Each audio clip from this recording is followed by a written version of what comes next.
Hey, friends, forgive me for being 3 minutes late. Wednesday, 31st of July, I understand. That's what my production notes tell me.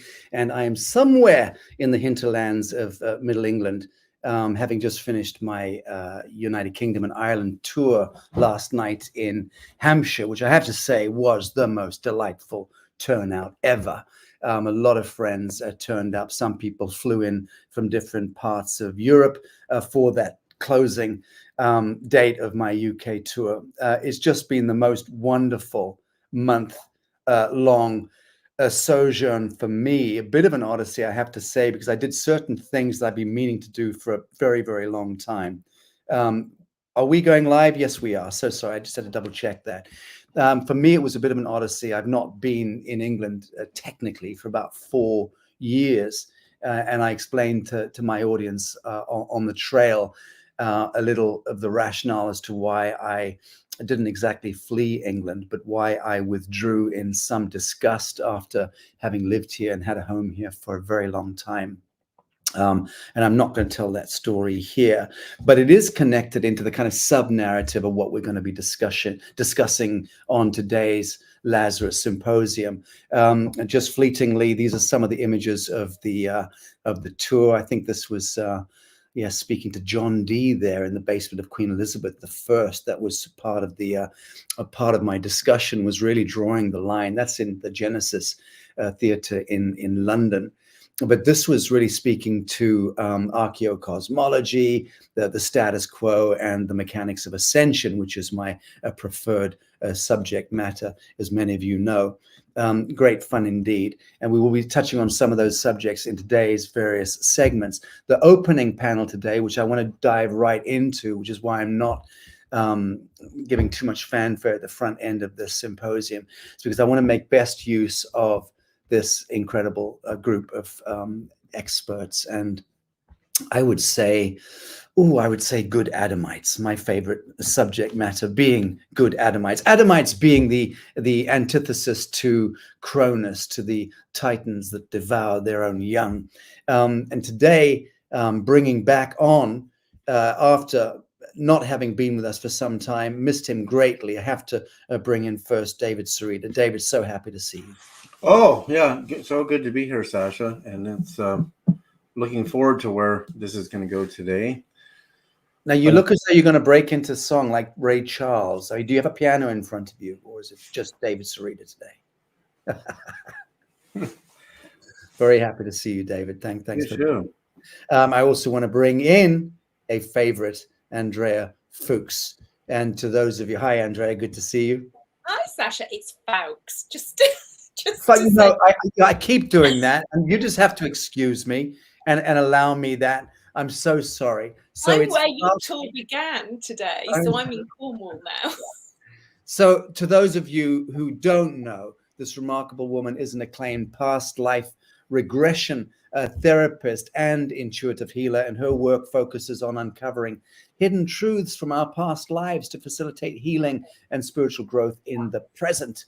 And Andrea has been featured on numerous media platforms in the mainstream, it has to be said, for her expertise in connecting with soul memories. And I was very happy that I bumped into you in Glastonbury a couple of weeks ago, which was unexpected for me and just an absolute delight. So glad to have you back on, Lazarus. Thank you for joining. Beautiful chalice. Well, yeah, I live between sort of Cornwall and Glastonbury, but mainly Glastonbury, really, though. Yeah.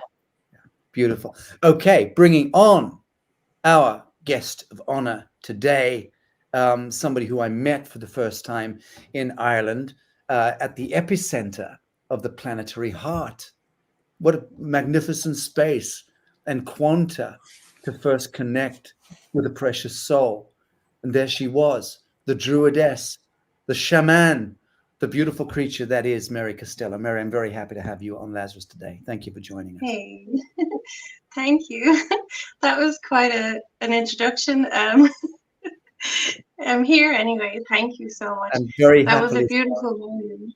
Thank you. Really So beautiful moment for us to connect. it was, wasn't it? It was just so touching. Yeah. And we made a film, and the film we're going to play at the end of this panel session, friends, is about 25 minutes long, and it is touching. And I really hope you stay the distance and watch it. But Mary Costello is a dedicated spiritual practitioner focused on the restoration of the planetary eternal womb of creation.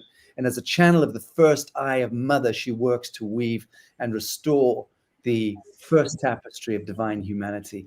And through her deep connection with cosmic frequencies, she aims to realign.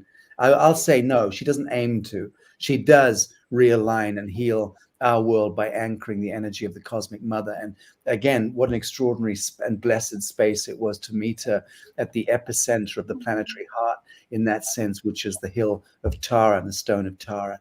And finally, on this panel, I want to bring bestie Dave Emery. Dave, thank you for joining us today. I'm delighted to be here. Thank you, and for being present with such illustrious company. I can learn such a lot here. Thank you. Well, you see, you've been reduced, Dave, to simply in the production footnotes. Dave Emery is our resident archaeocosmologist and cosmic commentator. Well, there you go. Okay, it's nice to know where I stand anyway.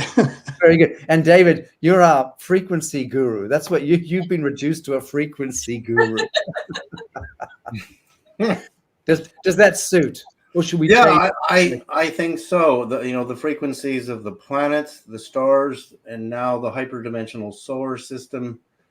I can mathematically prove these stone circles of Ireland and England knew about the hyperdimensional solar system, and they actually tracked the hyperdimensional planets. That the prophet Isaiah said, and also Jesus in 2 Peter, we look for new heavens and a new earth. And when we find them, which are really our lost hyperdimensional planets, when we find them again, the old heavens and the old earth will pass away. And that goes to the secret gospel of John, where this creator god Yaltabaoth, who's the king of, he's like a Zeus type of character.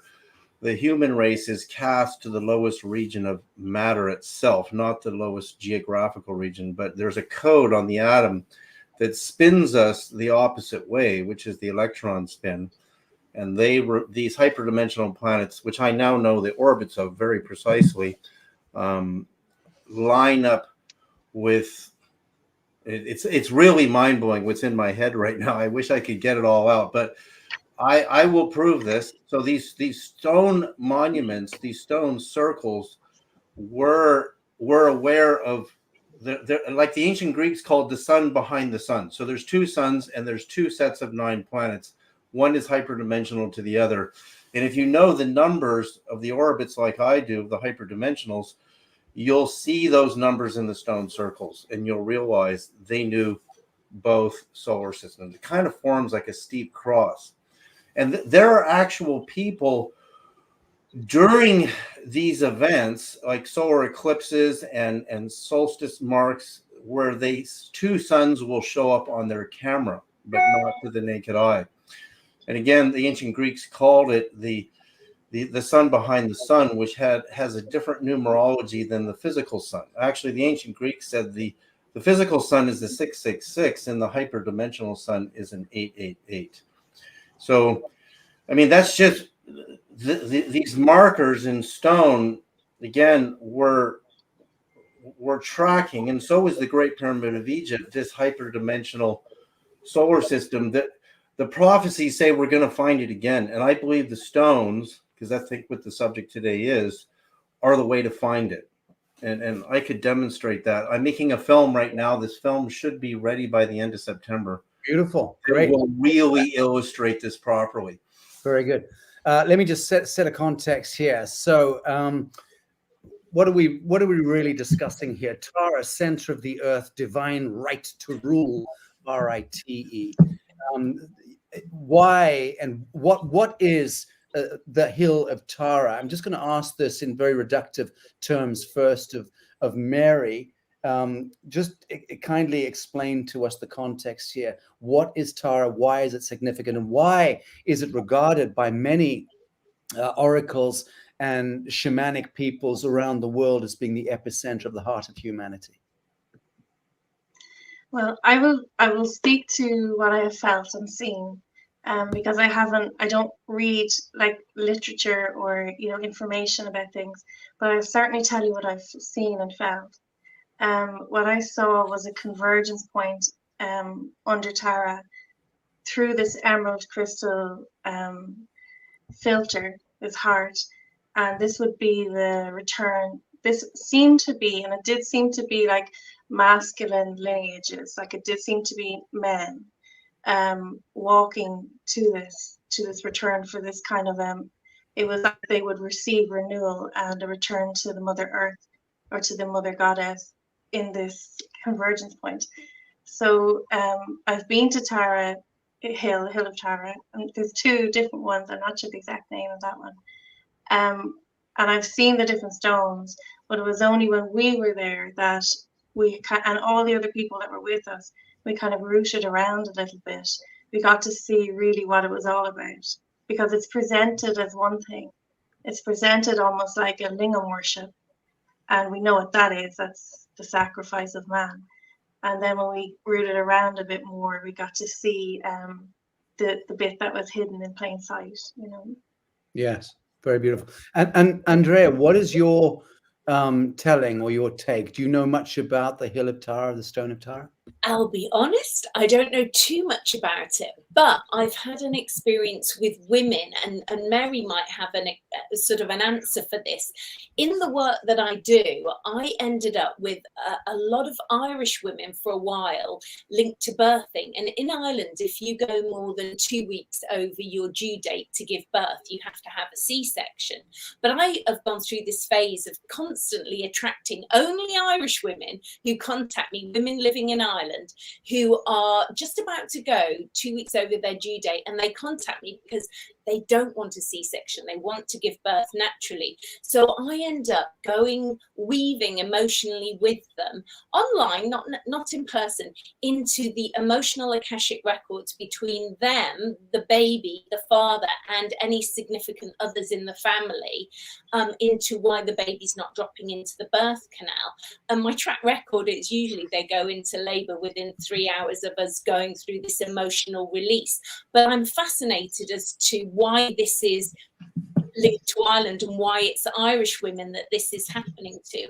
And then I also read some research that in ancient times, when the solar flares came, that women would lose their ability to conceive, so they went into the caves to conceive. I don't know if Mary knows anything about that. So which is the question, the purpose of the cave or the cave? grounding and It's the other bit, but okay. The cave and the women losing their ability to conceive on land when the solar flares came, they were losing their ability to create naturally, so they went into the caves. I don't know. When we were there, we did feel, I was sensing around with my friend Louise, and we felt, and she has some more knowledge of this, but we did feel like a womb presence and a spiraling coming up from the womb. And when we see that spiraling, it's always a call, like the call of the essence of whatever that is to be brought to fruition. But what I would say about womb stagnation or dysfunction, there has been so much terrorization of the womb. It has probably been the primary place where women have been attacked, because it's directly connected to our voice, and it's connected to a birthing voice that can open new sound waves and potential realities and actual realities, and it literally changes time-space reality. So there's certainly been womb terrorization in order to stop that link, to stop that creational force. But what has happened is that we will speak about this, the reconfiguration or the restoration, the remembrance of the cosmic womb, the planetary creational womb, that everything is within, and women are a channel of that. Just like every part of our body has every part of our form has a light function, including the womb, of course. So we have kind of pulled ourselves out of that lie, all the different lies about the womb, and we have found the truth of ourselves.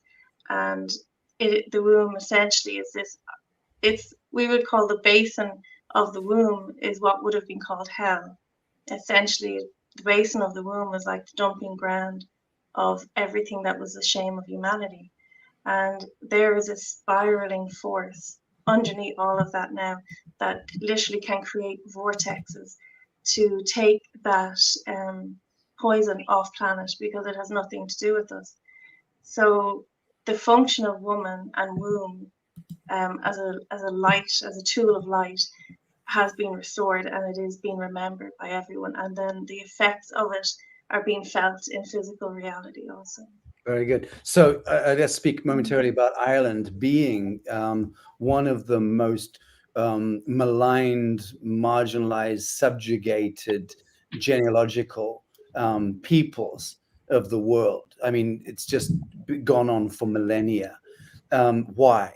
What lies beneath? What's happening in the Irish blood, the Christic blood? I've heard it from very, very serious pundits in this domain, Veronica Keane being one of them, that the Irish carry the true Christed blood in a sense. The true Christic bloodline is connected and contained within the atom seed of the Irish blood, and that the subjugation of them has been integral to the draconian kind of death grip that's seized us psycho-civilizationally for millennia. David, what's your understanding of Ireland and what lies beneath and what's carrying the echo of Irish blood? Well, just listening to everybody here, they're talking so dynamically about the effects of the ancient past, and they're working with dynamic moments of the present to rectify and to heal, and it's absolutely wonderful to listen. But yes, you're absolutely correct. This obviously comes from the deep past. So let me just very, very quickly run through some of the history, all right, because it is extensive, but I'll do it very briefly. First of all, if we go back to Atlantean times, the Atlantean continent was huge, and it was in the Atlantic Ocean. It stretched from just below Brazil, just below the midpoint of Brazil, all the way up the east coast of America, and it included England, Scotland, Ireland, and Wales, and of course parts of Norway and Scandinavia too, also probably Greenland as well. It was a huge place.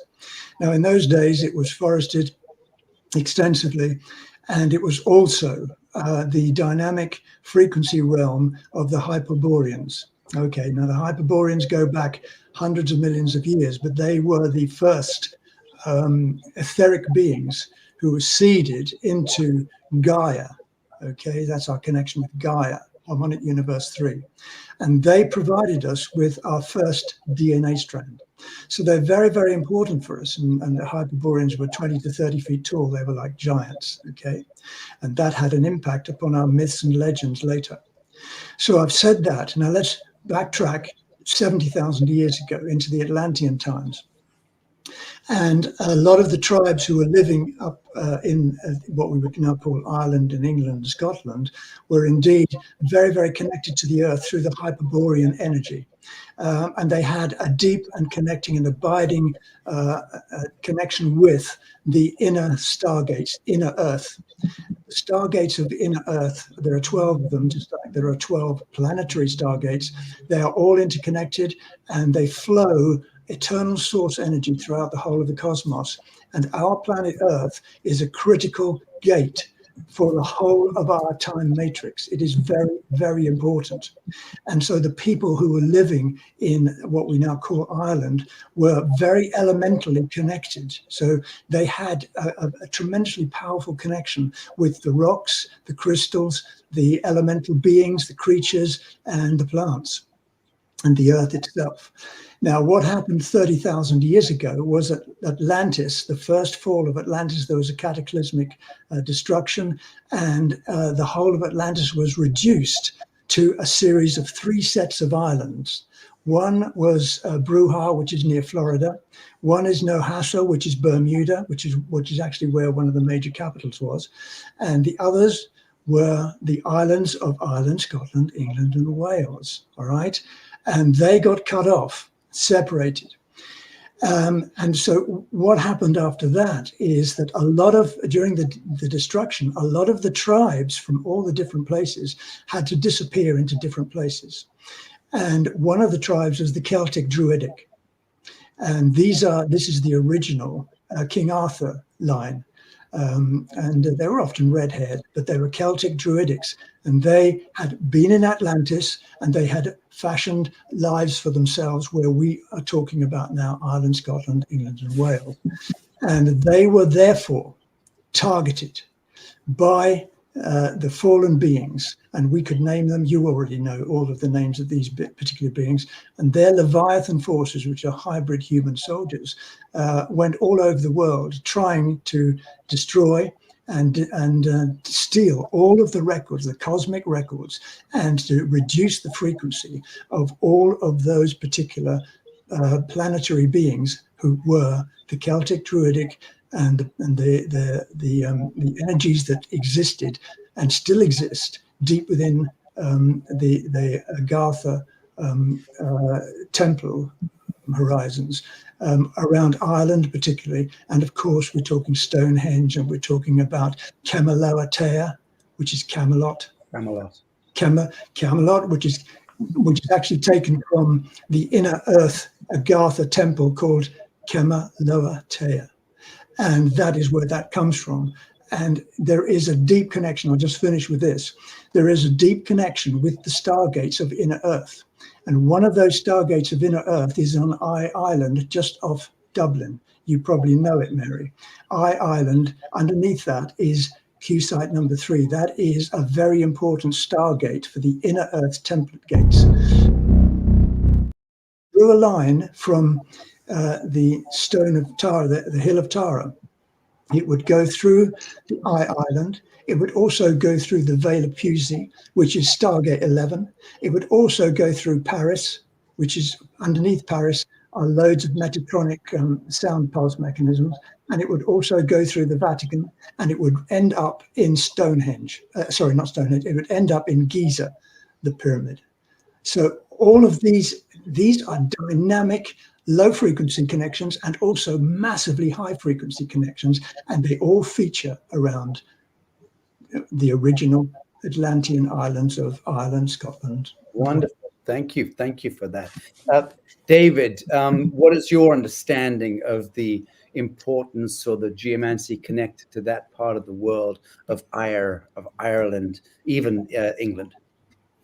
Well, what I'm looking at on the Hill of Tara being the coronation stone for the kingship of Tara, or Tara, however we want to pronounce it. And the kings of Tara might even have, and there's articles on this, a genetic connection to the Merovingian kings that spread themselves all throughout the region of what was Gaul, because the whole territory, you could call it Gaul, a Roman territory, but you could also call it in more ancient times, which is more true to its Celtic origins.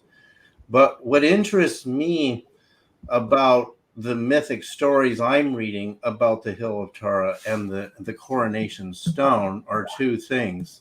And one is that, maybe I can do share screen here so people can see what I'm looking at. The stone itself, and Dave, you'll be really interested in this, is 1 meter tall. And of course, the meter allegedly isn't developed developed by the French in the end of the 18th century. And there's evidence in the Great Pyramid of Egypt and its measurements that it knew what the meter was as well. So when you look at something like this, so let's look at it from the top down. If you look at, let me just do a share screen here so I can show people what I'm looking at.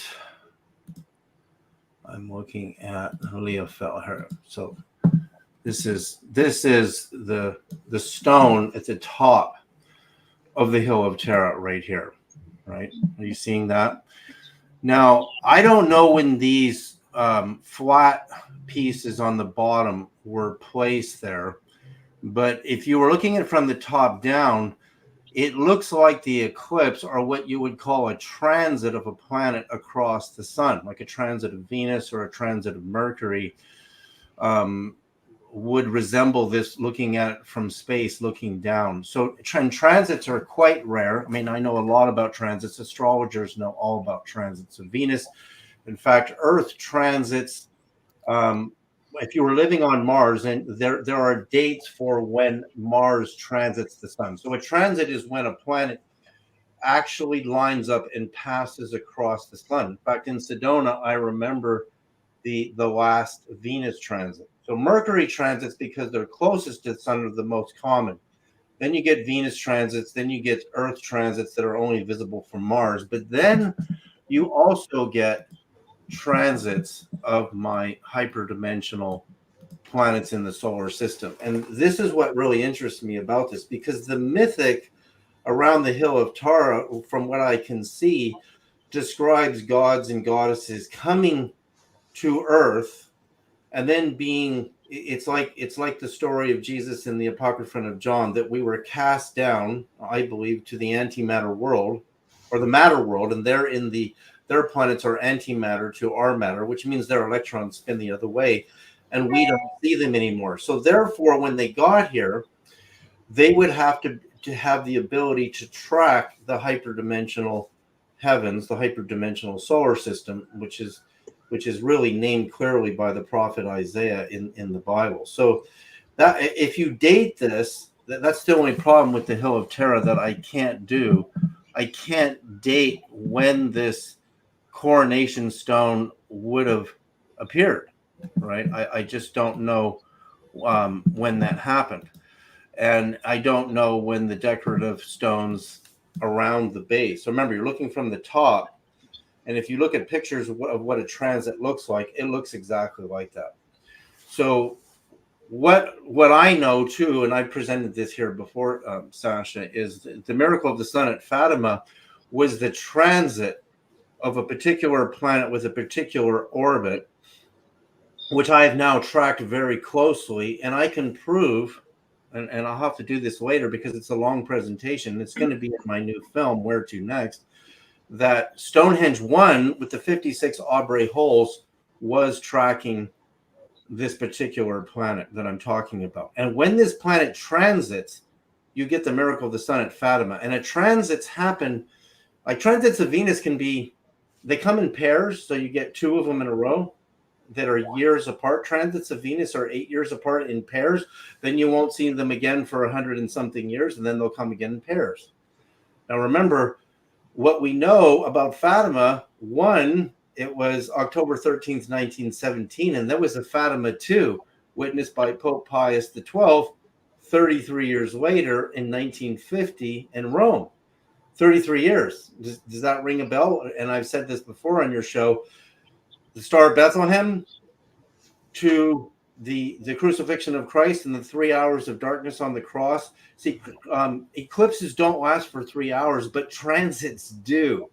The problem is there was no Venus transit that day. There was no eclipse of the sun that day on the cross, but the Star of Bethlehem and the 3 hours of darkness on the cross are 33 years apart. Fatima 1 and Fatima 2 are 33 years apart. You have a match of transits of a planet that we can't see, that we don't know that it's there. So now I have proof that the stone circles were following the transit period and the orbital period of this. There's two hyperdimensional planets on either side of Earth. There's one in the inner solar system and one between Mars and us. And I know their orbits, and they will match everything. And it's all going to be explained in this new film. The point about the Hill of Tara that interests me in the mythic is if these gods and goddesses came down through this portal there, and that's why the kings of Tara were coronated there on that stone, on that spot, then there's a portal there. And that would have meant that the transit of this planet, remember, the transit of Fatima, which caused the miracle of the sun, was visible in that same region. So if you look at Fatima, Portugal, and you go this way, you're going to come into England. I want to match it where it is, because I want to see, because this stone is sitting at 30 something degrees north latitude. It's at 53 degrees, 34 minutes, 43.1 seconds north. So that's what I want to look at. And I think I'm going to get a match. It looks really close. So the point is, Fatima 1 was Portugal. Fatima 2 was Rome. And they're not very far apart, like in their north latitude, right? So if the depiction from the top of the stone of Terra is interpreted correctly, with the radiant rays of the decorative stones and the circle, it looks like a transit. You can look at pictures of Venus transits, and they're very powerful. I mean, if anybody remembers the last Venus transits, there's an energy when you look up at the sun. There's something's happening that's so powerful. Andrea, I see you nodding there feverishly, so you better jump in. Yeah. Always jump in. What I see with clients is sometimes I'm guided to take them back to the interdimensional portal that they came to this planet before they had a physical body. So like an interdimensional portal that is like their soul star portal. So what you're describing is when I see these places in the world, and obviously there isn't just one, it's not just Tara, but I'm thinking these are the portals that they came in. And I sing light language or sophophonic sound frequencies. So when you go at a specific time and there's you, or even better, a group of you making the sound frequency around the stone or within the circle, you open multi-dimensional vibrational portals, but you have to have the right tone, and it has to be either hitting sunset as well, because it gives off a shrill sound off the stones that bounces off you and the stones and opens up the dimensions. And it's interesting you mention about the Venus, because I was here in Cornwall on the beach here on a Venus-Jupiter alignment quite a few years ago. I might be wrong, but I think it was 2017. And I was just like taking some pictures. And as I was taking these pictures of myself, I shape-shifted into a non-human face.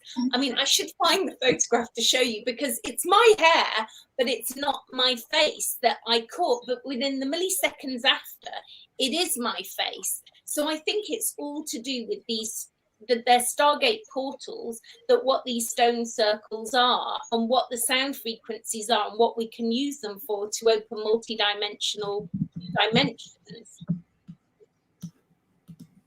Beautiful. Yeah, the last transit of Venus was 2012, from what I can see, and that's really, again, the pairs of transits are 8 years apart. And then that pair won't show up again for another, I think it's 121 years, which oscillates with Venus. It's not exactly 121 years, but the pairs are usually 8 years apart. So we had one in 2004 in June, and we had a Venus transit in 2012, which is, again, we all know was a very powerful year.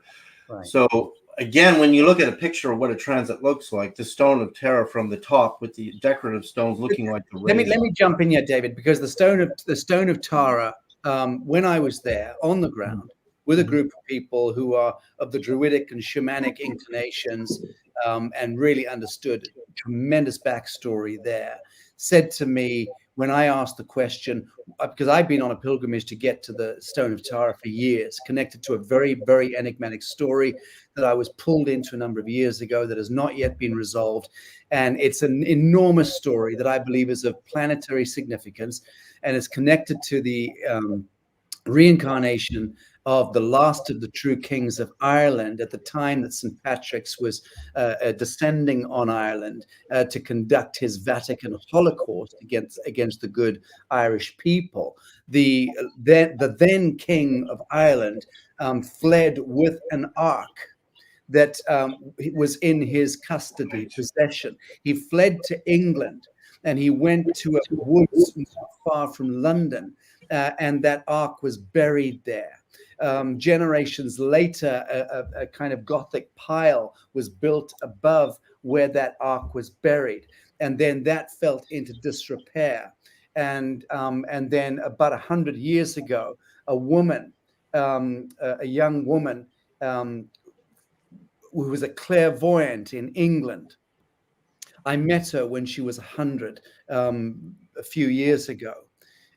She was living in the rebuilt Gothic pile in the middle of this woods as the living custodian of that ark. And I was taken there by a world famous medium, who I won't name right now, but I'd been lobbied to go and to be taken to this place in this forest to meet this 100-year-old woman who was at that point not mobile, but still living in this Gothic pile deep in the forest. The most extraordinary journey to this place. And when I met with the old girl, she threw her arms around me. We had a wonderful exchange for about a day at the place. The last time I saw her was a couple of years later when the British Crown interests had finally managed to get her off the land. She'd been there for over 70 years, not left. She divined that place at 3/4 of a century ago in the middle of a forest, and following her inner sight, her husband had gone with her, hacked his way into the forest there. And when she stood over this pile of rocks and said, "This is it," he rebuilt, cleared the ground, rebuilt the Gothic pile as her home. The day that the home was finished, that he'd finished building it for his wife, he was driving on the country road onto the highway to London, and as he turned out of their driveway, he died in a car accident on the day that he'd given the keys to his bride. It's the saddest story you could imagine. It's so Dickensian, this story. In any event, she remained living there all these years, and I was taken to meet her by a world-famous medium who said this woman is the custodian of the Ark from Ireland. So I know exactly where it is. Now, the story gets a lot weirder. The man who was mandated to retrieve the ark, one living soul, was a man who was also brought into the story. I know his name. He's in a prison cell in Fresno right now. I can't go into the story right now or I'll take up all the bandwidth here, but at some point I will tell the full story. Bottom line is he was in the process, this man, he's the reincarnated King of Ireland, true King of Ireland, and he was in the process of excavating the ark from underneath this Gothic pile. The British Crown and the government interests had already bought up all the land around this forest. This woman owned the freehold. They couldn't get her land. For decades, they've been trying to buy the land off her. And they've been bullying, threatening, cajoling, bribing, blackmailing. Nothing worked. She was the custodian. She was going to live and die on the space. But by the time I got to that land, it was literally an island, a small, dense forest in the middle of a huge desert of land that had been bulldozed by the British Crown with one road going in and out, that they had no choice but to allow her access to that. And they were doing a dig apparently underneath to try and get to the ark. The story is staggering. The man who was the reincarnation of the last of the true kings of Ireland was in the process of, with diggers and heavy machinery, going underground to retrieve. His DNA signature would allow only him to touch the ark. Now, Lazarus Symposium members know from what I did 3-4 years ago with the Satis Foundation in showing the Ark of the Covenant photographs, taken the one ark in Wadi Rum Desert in Jordan, connected to Alexander the Great's tomb that was discovered. I've been involved in that piece for many years. Will know that you have to have a very unique signature to behold the ark. You have to have a very unique signature to touch it. And it's well known that the one in Wadi Rum Desert in Jordan that was discovered there, connected to Alexander the Great's tomb, is now under sequestration by Delta, by US military working with the Jordanians. And they've not allowed anyone back in there for 20 years now. They flushed out the archaeologists and the guys who discovered this, world famous scientists. In any event, I can tell you that the one guy who was able to retrieve this Irish ark in the forest outside London that was hidden by his previous incarnation as the last true King of Ireland, he had found his way in this lifetime to this place to meet the custodian with clairvoyance also attending, and mediums who were helping to nest this incredible story together in our age. This man was in the process just about to retrieve, when he was tricked out of England on a story which I can't go into because it could get people in trouble, but he had to go to America on urgent business. And when he got to America, he was tricked into something diabolical. In simple terms, he was tricked into a situation where he woke up having been drugged the day he landed and discovered 2 corpses next to him when he came out of his drug stupor. This is the reincarnation of the last king of Ireland, who was tricked away from retrieving the Ark. This is a couple of years back. He found himself in America, in California, with 2 dead bodies next to him, still smelling of chloroform. They clearly had come out of the morgue. They were dressed up to look like his wife and his new wife and his mother-in-law. So he was part of a honeypot trap. I did an interview with Teal Swan years ago where the same thing happened to her when she was young. She woke up in a forest with corpses, with a dead body next to her, the knife in her hand, and stab marks, and her parents and the church elders standing over her in the forest saying, "What have you done, Teal? What have you done?" That was classic satanic cult ritualism, where they trick someone into thinking they've done the murder, but they didn't. They were drugged, they woke up with a body, and they're led to believe. So this is a whole kind of Project Monarch situation. Bottom line is, the true King of Ireland, by best accounts and by my reckoning, is in a prison cell in Fresno. I went to see him. Wow. Spent time with him. I know who that being is. And his story is yet to be told. He will get out at some point. I said this to him when I exchanged fire in the eyes with him. I went there to give him hope. And I said, "You are not forgotten. You are not lost. Your story will be told.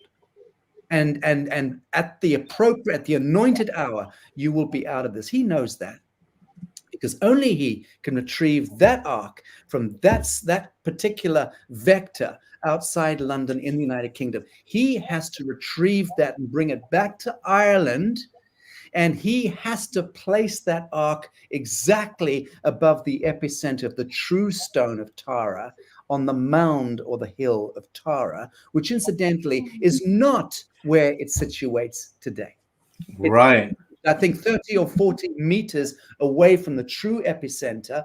That was done by the Irish, incidentally, as a fuck you to the British Crown, when the Crown invaded Ireland and then began trying to dig and do all sorts of shenanigans, because the true kings have to make use of that dielectric paramagnetic kiss point. In any event, the story is an extraordinary one, but it is connected to one of the arcs. And certainly it is the ark that was being contained in Ireland by that king at the time of St. Patrick's Holocaust and massacre. We want to ask ourselves why St. Patrick and the Roman Catholic Church, what they were up to at that particular time. I'll leave my story at that. So Sacha, the stone we're seeing, the low fell on the hill. Now, somebody spray painted it and said it was fake. So that coincides with what you're saying, that the real location might be 40 meters away. Yes. They don't want the real location. So this stone, again, it's curious that it's a meter tall, right? Because the meter wasn't discovered until the end of the 18th century by the French, allegedly. But when, again, using Great Pyramid mathematics, we can prove the meter existed at the time of the building of the pyramid. So there's also this other stone of destiny. You're right, there's a few other stones that are contenders for the coronation stone, and they are shaped like an ark. I mean, I have one here, and I was looking at the measurements. And of course, when I look at measurements for arcs, I'm more interested in ratio, because the ratio of the Ark of the Covenant of Moses is the ratio to the orbits of the planets. Again, I can prove this, including your hyperdimensional planets. So when I looked at measurements on the coronation stone of Ireland measurements, it had the same ratio. And so that's why the stone that you're talking about, if I can get measurements and you can get them to me, yes, I can tell you which planets it's corresponding to with Earth, and that's your portal. And then the location, remember, like, so where Fatima happened, that spot where it was only visible within a certain radius of a circle, it became a portal for that transit. Transits aren't visible all over the planet. There's a radius of where the center line of the transit is, just like an eclipse, right, of the sun. I mean, there's a path, and it leaves a marker. So, and that marker is going to be a line at a north latitude or an intersection of north and south. So those intersections also produce ratios, by the way, in your numbers. So when ratios are recorded in the dimensions of an arc, I'll be able to decode what that means, but I need to get the numbers. The stone of destiny that well, let me do that. I mean, what I'll do is I'll try to bring one of the elder who brought me in, the medium, the famous medium who brought me in to this whole story and shackled my life to the story, because my function is to try to help get this incarcerated, incarnated, reincarnated true king of Ireland out of the dragnet of the crown and Washington, D.C., back to England so that he can, using his signature DNA, retrieve that ark, take it to Tara and situate it exactly where it's meant to be. Why? What's that going to do? That's going to activate the noosphere. Purportedly, that is one of the critical codes to unlock for the so-called ascension event, the vertical ascension event, and the activation of the noosphere. Just to quickly back up again, the old woman, the 100-year-old woman, I went back on a mission to retrieve her when she had been dragged by the crown. They'd sent their agents in eventually and taken her out of her home using their classic kind of, oh, she's too old to look after herself, but therefore we're going to overrule her will. And they sent in their jackals, grabbed the old woman, put her inside a facility in the country. We found out where that facility was. I went there with a medical doctor and the medium involved, who I can't name yet. We found the facility. I snuck into that facility. It's the last time I was in England. And I went in and I managed to find where her room was. And as I was getting into the old girl's room, I knew she would have been so thrilled to see me. I was literally getting her so we could get her out and take her back to her Gothic pile. She's the custodian. That's where she belonged. And then we were going to put people there to protect her from the jackals coming in again. And unfortunately, the security cameras got me. I was rumbled. The security nailed me, and I was dragged out of the facility. And the following day, I had very serious legal notices served on me in London. Like, they work quickly, the authorities. And they put a, what do you call it when you're not allowed to go within 1,000 miles of someone, injunction or whatever, on me against the old girl. I was there to rescue her. In any event, it's a story that hasn't yet finished. It's being written right now, but it's an extraordinary piece. I just want to invite Mary in, not to speak about so much to say.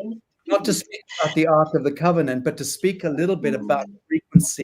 Just want to dial the conversation in that direction for the moment and talk about sapphire, talk about the sapphire frequency. What is the importance of it? And I want David to then comment to that. And then I'll take it back to Andrea and David Sarita. Speak a little about the sapphire frequency. So much to say in response to everyone. It's all the one thing, right? A few grand statements to make. The planetary body of Father is reconfiguring, and I can literally see that being channeled through, and I can see it in the physicality. What is happening is that we haven't heard the term Father Earth. We haven't heard that. Why have we not heard that? We haven't heard the term the heart of Father Earth. We haven't heard the term the planetary body of Father. Essentially, the Father was written out of nature, was written out of the womb, was written out of the natural, compassionate protection of the ecosystem. And when I look at that lingam stone in Tara, the stones were the place of sound, grounding, the grounding of sound, one way or the other. We were under a false sound occupation, and the stones were used to actually try to poison the earth. So in that, if we think of the stone as the masculine principle and the soil as the feminine principle, the mother and father, under false sound occupation, like actively, it's quite disgusting and sad, actively weaponizing the masculine principle against Mother Earth, actively. And that is within us. We all have a masculine pillar, right? And what is happening now, so that was intolerable. All of that is intolerable. There has also been false magnetic implementation. This is the false containment. That has been corrected also. So when I talk about the containment of the womb, I mean that. I mean there's a particular parameter and containment, magnetic containment. It could be just called a personal torus field, right? When the center is corrected, the central sound, and I'll get into the sapphire with that. When the central sound is corrected, it creates the correct containment. So there's a planetary womb and there's an individual torus field. And we are learning what that means because it is different. It has been changed.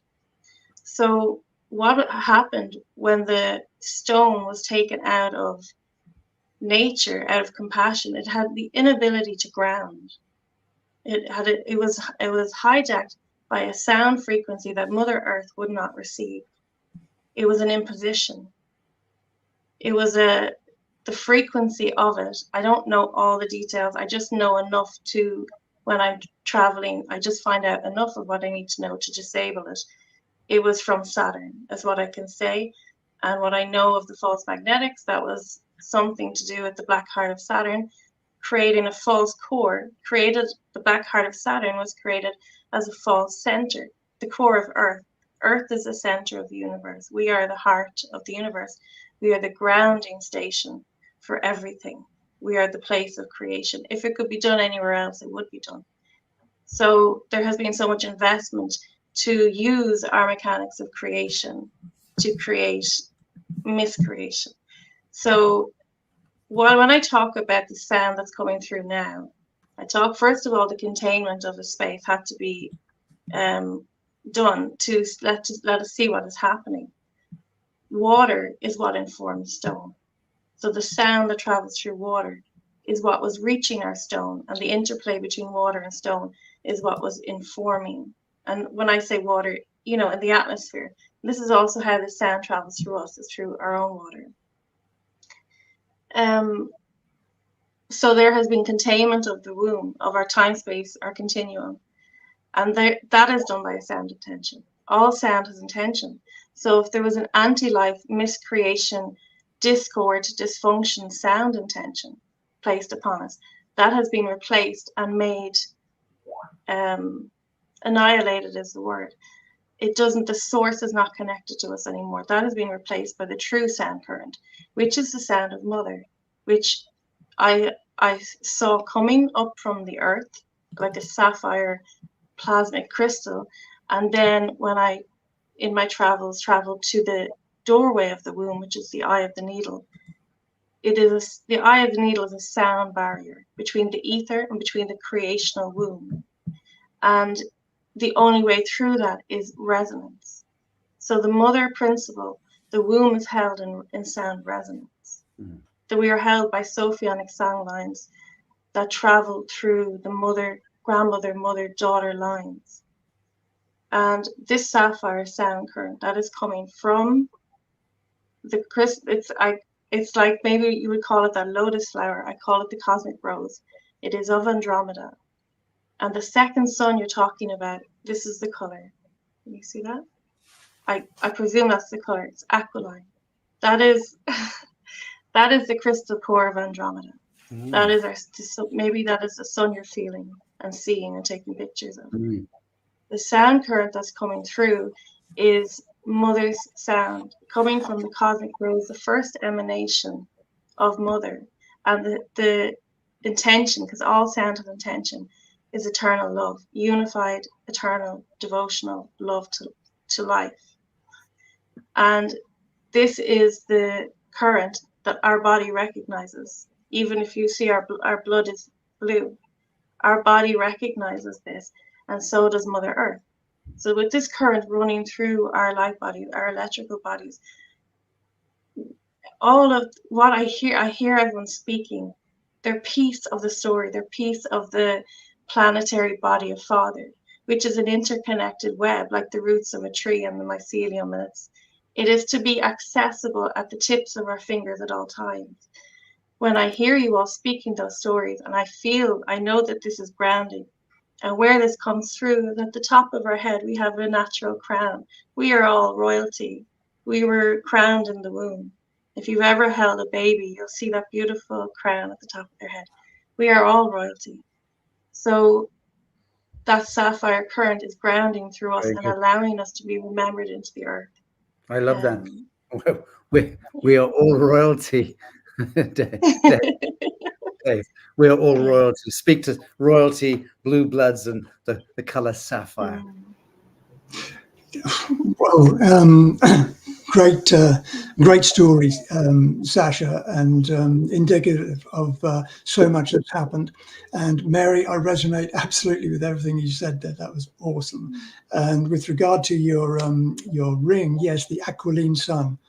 That's what it's called. The aquiline sun is what you're talking about, and that is the creation sun, first creation principle. Let me just, I'm going to run very quickly through a whole load of things which cascaded into my mind as a result of all of the wonderful things you've all been saying. First of all, the Ark of the Covenant is actually a portal. It's a very, very enormous portal. It is created 840,000 years ago so that we would have access to ascension into the other universal realms. So it's a portal. It was originally in Atlantis, and then because of the destruction, it went to Giza. It was in the Great Pyramid. And then because the Giza Pyramid was taken over by the patriarchal energies, and this is what we've been talking about, your patriarchal energies, it was moved to the frequency field, the fourth dimensional frequency fields above Skellig Michael, Southern Ireland. So it's hanging right there in the fourth dimensional frequency fields. Now, the Ark of the Covenant tools and the box that are historically extraordinarily famous and people have been looking for, well, they are a staff and a rod, and those staff, the staff and the rod, are symbolic of the staff that runs down the center of us and through horizontally through the other way, like axiatonal lines and ley lines, through which the eternal forces of source manage to flow. That's what they're meant to flow. And of course, as Mary was saying, the pineal and the crown are so important, the rajna areas of the body, for the access of this flow of eternal life force. So the rod of the Ark of the Covenant tools, the rod is dimension 2, orange flame, and that activates the orange flame of dimension 2 in Earth core. And the staff, which was once known as Excalibur from the King Arthur legends, the staff is a very large blue flame connected to the 5th dimension in the heart of the next realm up. So all of these things are connected. And what we're talking about here is the patriarchal forces. If you want to know who they really are behind the scenes, behind the 4th dimensional veils, in fact, they were Omicron Draconians. Those are the ones who took over the Roman Catholic Church and the Roman Empire, and they motivated the Normans, they motivated the Romans, they motivated the British Empire to do all the things you have been so graphically talking about, Sacha. Those are the energies who are running the show. And let me just finish with this, because this is really pivotal to what Mary was saying about the masculine and the feminine. I mentioned to you the other day, Sacha, that in 13,400 BC, the energetic flows of alignment between masculine and feminine were shut off. The Moda Adura crystals, which are in the tailbone, were distorted very badly 13,400 years ago. And since then, the alignment of energies between the masculine and the feminine has been progressively distorted until 2003, when the Mahadra Adrana code reset them. So since 2003, the actual energies of masculine and feminine have been realigning, fortunately. But let me just finally finish with what Mary said about the Divine Father and the Divine Mother. Now, sound is the glue which holds all matter together. The God principle, God mind, created sound, and out of sound was created light. Now, sound is vibration, and it's the feminine principle. So Mary is absolutely on point about all of this that she has said. It is sound that directs energy, and it directed light, and light is electric, and it's oscillation, and it's masculine. Now, we have two universes. We live in the particum matter universe, which is our Earth. Here, we're standing on it. We're talking in the midst of it. This is the particum matter universe, and it's feminine. It's Mother Earth. However, we have a parallel universe, which is inextricable from us. It is a part of us. Now, it's a 1.5 degree shift in dimensional frequency, so you can't see it with your 3D eyes, but it is right there. And people of high sensitivity, like Andrea and Mary, can feel it. And that is the antiparticle masculine universe. So let me just very quickly, in a sentence or two, tell you the history. The fallen beings, such as the Draconians, Omicrons, and the Adedicrons, and the Anunnaki, who chose to set up their own source life existence and to eliminate our energetic principles, they first of all had to attack, and they did, the antimatter particle universe, which is the masculine, which is our masculine. And in fact, many desperate pleas from our antiparticle universe, the masculine universe, were sent to the Guardian Alliance to help them because they were being taken over. Now, why were they taken over? Because you cannot take over the feminine power of sound vibration until you first take out the masculine and you distort the masculine powers. And so that's what they did. And when they did that, they then shifted their lower frequency energetics into our matter universe, and they have basically been attacking the feminine. But fortunately, since 2003 and since 2016, all of our energetic balances are returning. We are realigning, and it is through the fabulous work of so many people, and I include Sacha, David, Mary, Andrea, and all of you, and many others. It is our commitment to doing what you have just been explaining. And yes, we are royalty, Mary, and we're coming back home. Beautiful. Let me ask you, Andrea, how certifiably insane is Dave Emery? He's absolutely right. I mean, he's explaining the work we're really doing with people, you know. So when we're doing this work with people, you know, that's why we depict, you know, the image of Mother Mary with a halo around her, but it's not a halo, it's her aura. It's the awakening of the crown chakra, which we're all going through that process. So, you know, when I work with people and, you know, I sing light language, sophophonic frequencies, you know, the next thing they're telling me is, oh, I can sing those codes now. I can make those vibrational sounds, because they're healing all the parts of their soul fragments that they've got emotional trauma in other timelines of existence, whether we call them past lives, but they're coexisting timelines. So we're clearing the past lives, we're clearing the inner child trauma that you've got, we're clearing the ancestral timelines. And then when we connect, you know, which I'm seeing that people connect with these interdimensional portals, but they're actual physical portals on Earth. So then they can reclaim their soul sovereignty of who they truly are. And then you crown yourself as royalty because your vibrational frequency increases, and then your physical body heals as you reclaim all this aspects of yourself that have been lost through space and time. And then I think it was Veronica King, because you mentioned her at the beginning. I think she mentioned about the ancient Egyptians going either physically or energetically to Ireland, because back in the day it had access to the 9 dimensions and beyond. So that was why the ancient Egyptians wanted to connect with Ireland again. Yes. So it's all, I'm getting tingles when I say that. So it's all key to the whole thing of us awakening ourselves. Beautiful. Love it. David, Sarita, the blue sapphire piece and the frequency, does that make sense to you, what you were hearing from Mary Costello? And if so, can you expound on that on that piece? Oh, like crazy. So the first thing is in the Talmud, the tablets of Moses are sapphire. And in the Talmud also, the staff of Aaron's rod is gold and contain, I don't know the exact number of sapphires, but there's a number of sapphires.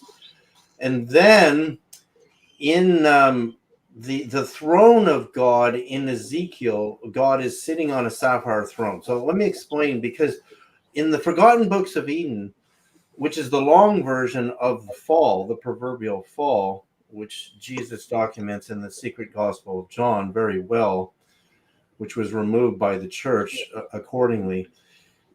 Adam describes when they fall, our sun is much hotter than the sun behind the sun, the hyperdimensional sun. So of course, sapphire, is being evident everywhere. This is the sapphire right here. Is a cooling, a sun that's radiating that color of light is not going to be as hot as ours. So there's descriptions of Adam complaining about the heat down here, which of course a lot of people are complaining about now, and their sun being more temperate, more even temperate. So that's very evident. Also in the Forgotten Books of Eden, God commands the angel, I think it's Michael, to go as far as the Indian Ocean to retrieve the pair of golden staffs, which would have had the sapphires, to deliver them in person to Adam and Eve now that they're down in the lower world. And when you really understand the staff and the measurements like I do, and the ancient rods of ancient England and Ireland and their measurements and how they correspond perfectly to these hyperdimensional sun and the hyperdimensional solar system, which has 9 levels. So, and you just mentioned the 9 and the 9 dimensions. So it's all coming together. Like the connection in the Forgotten Books of Eden to the golden rods that were being delivered by the angel Michael to Adam and Eve, being retrieved from India or an island in the Indian Ocean, connects. It brings the Bible to India, and you see how all these things get removed so that we're left with a very isolated, myopic vision of the biblical narrative, which again is all masculine, removing all the feminine. In all the Gnostic Gospels, you see the evidence of the feminine, and then removing the power of the purpose of the use of a 2.5 cubit rod that is made of metal. Not, I mean, Jesus said he'll rule with a rod of iron, which is metal. It's not a wooden staff. And again, you go to the Druids and the Druidic circles, and you'll see the same harmonic numbers in the measurements of the circles. And the 56 Aubrey holes, which was Stonehenge 1, the oldest Stonehenge, is tracking the same planet that Jesus ascends to 40 days after Easter. So, and I have all this in my film coming up. So when you see the consistency of that, and you really understand what the fall was, down into the lower hyperdimensional solar system and being separated from the 9 dimensions or 9 spheres. See, Dante, the Italian poet, he's got the biggest clue of all. So many people miss this. So when Dante ascends with his beloved Beatrice in these romantic visions through the Paradiso, he gets all the way to Saturn. And at the time of Dante, I'm going to go to Sapphire again here in a minute, there was no discovery of Uranus and Neptune, which became Uranus and Neptune. And Dante is sitting there beyond Saturn in the 8th, because Saturn is the 7th level in antiquity. In the Ptolemaic view of the universe, there were 7 planets, counting the sun, right? He's describing a sapphire sphere, which would have been Neptune, which would be the 9th sphere. But then he's looking down the pipe, and Beatrice shows him there's 9 more planets above the 9. And guess who governs those? The angels. So they're separated. That upper 9, in my mathematical formula, which I presented on your show before, which will be very clear in my film, are the upper 9 hyperdimensional planets that we lost. So when Isaiah is saying, look for new heavens and a new earth, it's not saying they're just going to come dropping out of the sky. Then the old earth and the old heavens, meaning planets, will disappear, because now you're going to see planets that are highly populated by enlightened beings. And there's 9 levels of those. I have their orbits. So because I know their orbits, I know where those orbits intersect on certain holy days and days of creation of crop circles, days of apparitions of the Mother Mary when she appeared in Zaytun, Egypt in the 1960s, and also in Medjugorje. I can see where they're coming from, where they're coming in, and where they're ascending to. It's like imagine in astrology, if you knew the orbits of these 9 hyperdimensional planets like I do, then you suddenly see the way these stone circles are all laid out, the dimensions of the arcs, and there's multiple arcs, show us the ratio of the orbit of Earth to which hyperdimensional planet.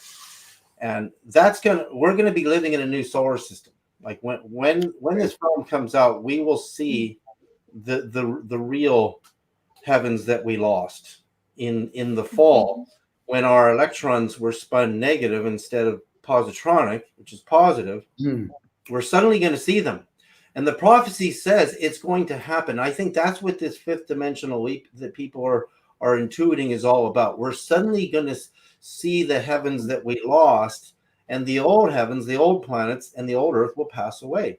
I think that's about right, Dave. That's absolutely beautiful. Coming to the end of this segment, I just want to run past the stick around one more time.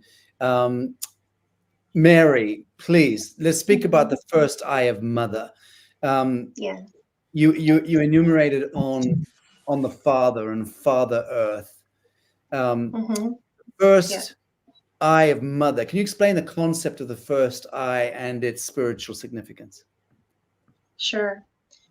So, have you heard the expression, the Queen of the Sea? So when we were speaking about dimensionality, this is another thing that's intolerable. It's not staying around. Dimensionality it was the enslavement of the womb. As I say, we are within the creational womb. So dimensionality is being collapsed by the presence of the water infused by this aquiline sun. Within that free channel of birth, we are being reborn. And that sapphire, just to kind of wrap up the things, that sapphire sound is so persistent. It is just wave after wave of eternal love. It is bringing our core, well, and the line of Michael is here, and it is forming, and it will be filling the whole or every network in the earth. It already runs through the trees already. But in its conscious creator capacity, it has to be known by a human. This sound current is bringing ourselves to this beautiful condensed sound pearl, like who we truly are. And it is from that sound pearl of self that is the seed of the garden. So we are being taken as we are, the big mess that we are, or the small mess, whatever it is, and we're being brought back to this pure sound intention. And that will be the seeds of innocence ourselves. So the eye of the mother, the eye of the womb, and this emerged to me the same day as the sapphire current, actually. It is a sound shield between the ether of all possibility and the sound fields of the ether, where anything can be directed into creation. It is a sound shield which disallows discordant and attacking sound coming near us. And the only way it does that is by resonance. So it allows passage through resonance. And we saw something when we were at the stone in Tara. We saw this gateway, and the story was that the man who was to be king, had to actually pass through this doorway. And if it was the correct man, it would make a sound that would resound off the lingam stone. And I heard the sound from the stone. So there was there was no such thing, and there will not be such a thing as an imposter claiming, as you say, the right to rule, because the protective quality of the sound and the magnetism of Mother has been reinstated. Yes, and Father Earth will be known. That's coming through. I won't keep talking, but I could for ages. No, I love it. I love it because it's not. It's just a beautiful reassessment and reorientation and recalibration of where we need to collectively steer our ideation into manifesting this new great new shift that's upon us. So I love the fact that we're in a sense tearing down certain archetypes and allowing the true archetypes and the true language to evolve. And let's face it, we're somewhat moving through the dark here. You know, we're the pioneers, more or less, psycho-intellectually speaking. Folks like us who are not fly fishing today, or who are not surfing TikTok, but us and our audiences who are looking into conversations like this, to my mind, are the progenitors. We're the meek who are about to inherit the earth, and we're the ones who are having to lean really hard into this veil that separates us from our superluminal nature. So I love this conversation, no matter how abstract and esoteric it gets. Andrea, your closing comments, thoughts on today's conversation. Well, I think we've talked at lots of tangents, and mine is more about getting people to do the physical work and make sound. People are so frightened of making sound, even if you just make the sound of hue, which is the first universal sound in the universe, which is hue. I'm not doing it now, and I can. Hue. Get people to make sound. And I know that when I work with clients and they start to heal themselves, they start to feel comfortable making sound, because you've got the Divine Mother, Divine Father on earth, and then you've got Divine Mother, Divine Father in the sky, and you're held in this place by your resonance and frequency of being. And the more you release your fear, the more you let go of these beliefs of, oh, people will think I'm mad, people will think that, people will think. It's not true, because all of us speaking now, we wouldn't be saying what we're saying if we'd have cowed down to the fear of the 3D reality. Everything that we're speaking about is because we've risen beyond that frequency of fear. And that's what everybody else has to do now, is rise beyond that frequency of fear, release any trauma that's holding them back from being who they truly are, which is a multidimensional being. Beautiful. Thank you, Andrea. David, Sarita, path of least resistance to the highest outcome. What is the quintessential ascension tool, so to speak, or navigation tool that we can best deploy at this great shift of ages? Well, I think, using my technology very effectively with correct frequencies in proper ratio. So a harmony is 2 or more frequencies in proper ratio. And I did an experiment where I transmitted the ratio of Earth to one of these hyperdimensional planets, the main one that is very close to us. And I fell asleep on the balcony, and I heard a man's voice saying, "David, we heard you." And it was audible. This wasn't like an intuitive voice. It was an audible voice. So you can take a sapphire like this, and if you pulse this due to piezoelectricity, which means pressure, the energy of the sapphire, using my technology, will fill a room, and you'll be sitting inside of a sapphire energy field. And if you can get a sapphire and vocally, like you could place this on one of your chakras, like if you put your finger on one of your rib bones and you chant a sound that is pitch perfect, try to be pitch perfect, you'll feel your bones vibrating with your finger, and then that gem, that sapphire, will then, due to piezoelectricity, will start releasing sapphire energy into the body. So I mean, you can literally put a sapphire and use pitch like sap and stick it to your pineal gland center and start doing the kind of tones that Andrea is talking about. And then, so you'll see this in India, like, when with the bindi, I mean, sometimes they use paste, but sometimes they use gems. And when you have a physical, like silver or gold crown on your head with all those gems, and you do the real work, so the purpose of placing the gems in the staff is that when the staff vibrates, the gems will emit. And there's something about a sapphire. Now, this is a lab grown sapphire in Germany. A real one this size would be at least $30,000. So that's where it gets difficult with sapphires. I mean, I've had clients use $250,000 sapphires in a staff, which I couldn't afford myself. And they're immensely powerful. Like, again, why sapphire everywhere? The tablets of Moses, the throne of God, the staff of Aaron and Moses, they had sapphires and other gems. And also note the ephod, the blue sapphire robe that the priests wore. And the females, the ephod was red or gold. And again, the females are removed. So again, there's more than one color that activates this process, and there's more than one gem that will, if you vibrate the gem correctly in your system, you'll start to receive the benefits of that in your nervous system. And I've been doing this for 20 years, you know, with people. And when you start having experiences where your third eye opens, your energy system opens, you're able to see, like if I put glasses on and I block all visible light, because visible light is reflecting off of the material matter electron, which is the negatron. And if I want to see positronic light, I'll see literally a different solar system. And physicists, this is really amazing. I just found this on CERN's website. They actually admit on CERN's website that there are antimatter galaxies, which we know are made of antimatter planets and therefore antimatter persons. They know this. It's right on CERN's website now. I don't know if they're listening.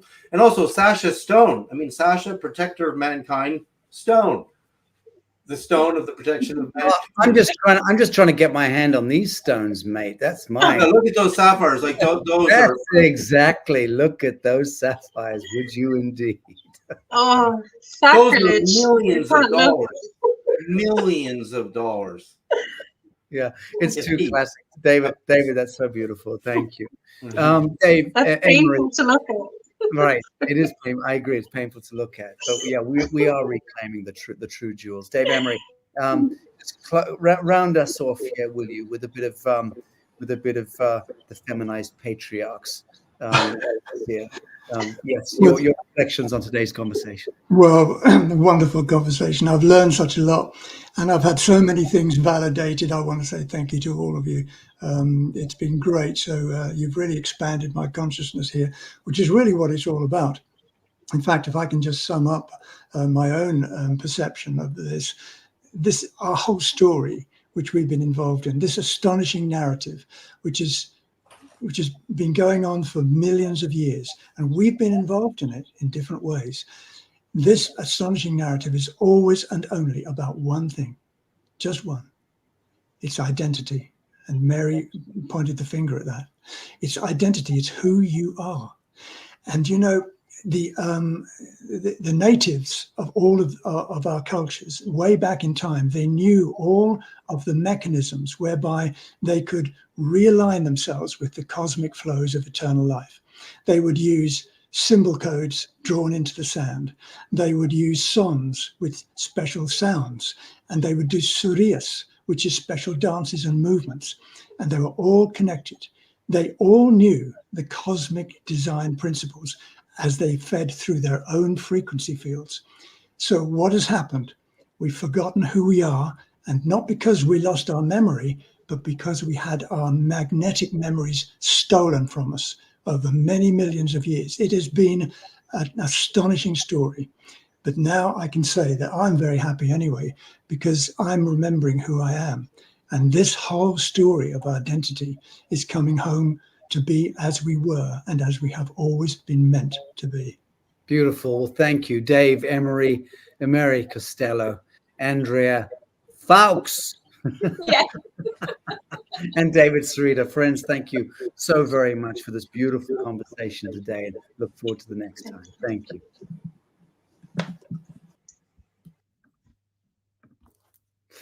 All right, friends, wonderful, wonderful, wonderful stuff. And just for the purposes of the editor, that was Tara, Center of the Earth, Divine Right to Rule. But we are about to play the film, the short film that we made I made together with Mary, and also with another wonderful shamanic, druidic maestress who I met there, and that's Carmine Divini. So very happy to present a 25-minute film. I'll be back on momentarily with another remarkable guest. Stand by, friends, and this is the film.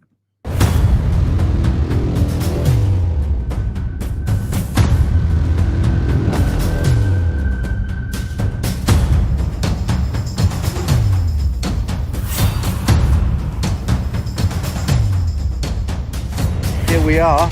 This is the proverbial stone of Tara on the proverbial hill of Tara. Yeah. And our mythology tells us that this stone was brought here by the Tuatha De Danann. And originally, though, the stone was horizontal in front of, if you look over this direction, you see the Mound of the Hostages. It was horizontal in front of that entrance to the Mound of the Hostages.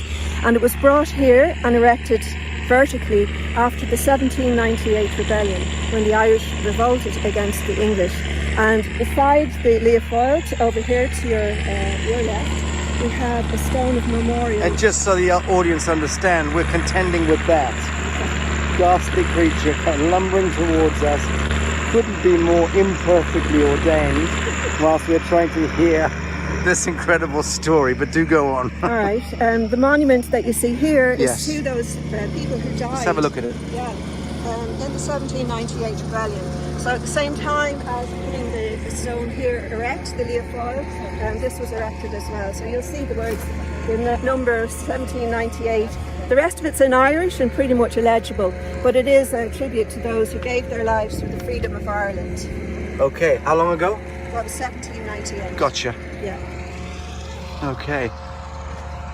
At the moment, the Leofoil is enclosed by a perimeter. It's to keep people away from it because there have been some attacks on the Leofoil. And also, but you can still touch it if you want to. Gotcha. Go ahead. So you were just saying a moment ago that this is not the correct placement of this stone. It's not the original placement. Right. The original placement was horizontal in front of the Mount of the Hostages. Gotcha. So the placement was originally over yonder. The mound that you see here, That mound. on the right hand side of that is the entrance, and it was horizontal in front of that. And the mythology tells us that when the rightful king was crowned, the stone would cry out. Why did they move this stone here? Personally, and I've heard it said, and I would believe that it was a finger up to the British crown. To the crown? Yes. Well, how would that be a finger up to the crown? The phallic symbol, So, finger up to the crown. It was an insult to the crown. Basically, that's what I've been told. That's why they did it. They say it marks the graves, but in fact the graves are further down here, beyond where the tractor is. right. Well, just for the record, we all want to stick a finger up at the British crown. Yes, thank That's you. the one thing that unites all of us. And whilst we're at it, let's drop kick St. Patrick whilst we're at it, shall we? Deactivates the power of it if it's moved here. So the British couldn't stand on it and proclaim themselves as regents. Or true of kings, Ireland. right? Understood, understood. So now that makes sense. Yeah. So the fact that they displaced the stone is in much the same way that the Welsh today turned their street signs around just to piss off the tourists, Right, indeed. right? And get them lost. Yeah. Okay, I like that. So they removed the stone from its true placement so the British could never stand on the sacred centre and proclaim themselves as the true monarchs of Ireland. Excellent. Anything else we should know about this? Well, I can show you where the grave of Tia Tefi is. She's an Egyptian princess that the Tara is in fact named after her. Great. So the Irish for Tara is Chaur, Teamhair. So the first three letters, Tea, Tia Tefi. and she's buried in that mound there. Do you see where the black dog is? And there's a little mound right in front of it, and that's thought to be her grave. And that's from the mythologies, that she was buried at the ramparts of Tara. Okay. What are we looking at right here? This is the mound of the hostages. Okay. And it's 5,000 years old, so it's older than the pyramids of Egypt, and it's in fact the first monument on the hill of Tara. So this is everything else was built around this mound of the hostages. And it was so named because of a certain time in Ireland where warring tribes would give their children to the other tribe, or opposite tribe, and this would help keep peace. So Give them as in for slaves? Yeah, no, they Breeding? would be treated very, very well. Guests? Yes, as guests. Exchange guests? Yeah, and that way they wouldn't fight with each other because their children were with the warring tribe. Right. They kept peace. Makes a lot of Irish sense. Situation. Makes a lot of sense.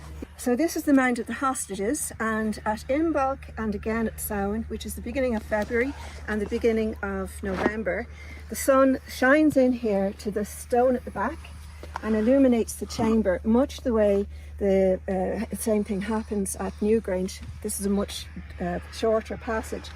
On the left hand side you'll see an orthostat with spirals and other markings on it.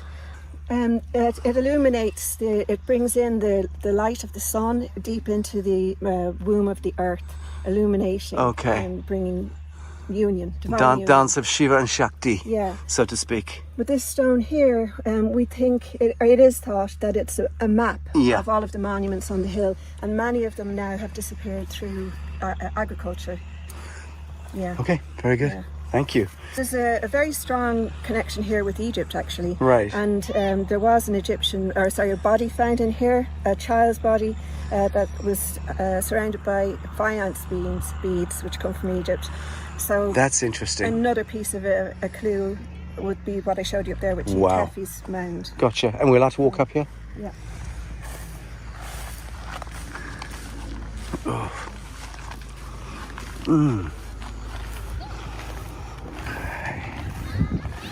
Well, here we are.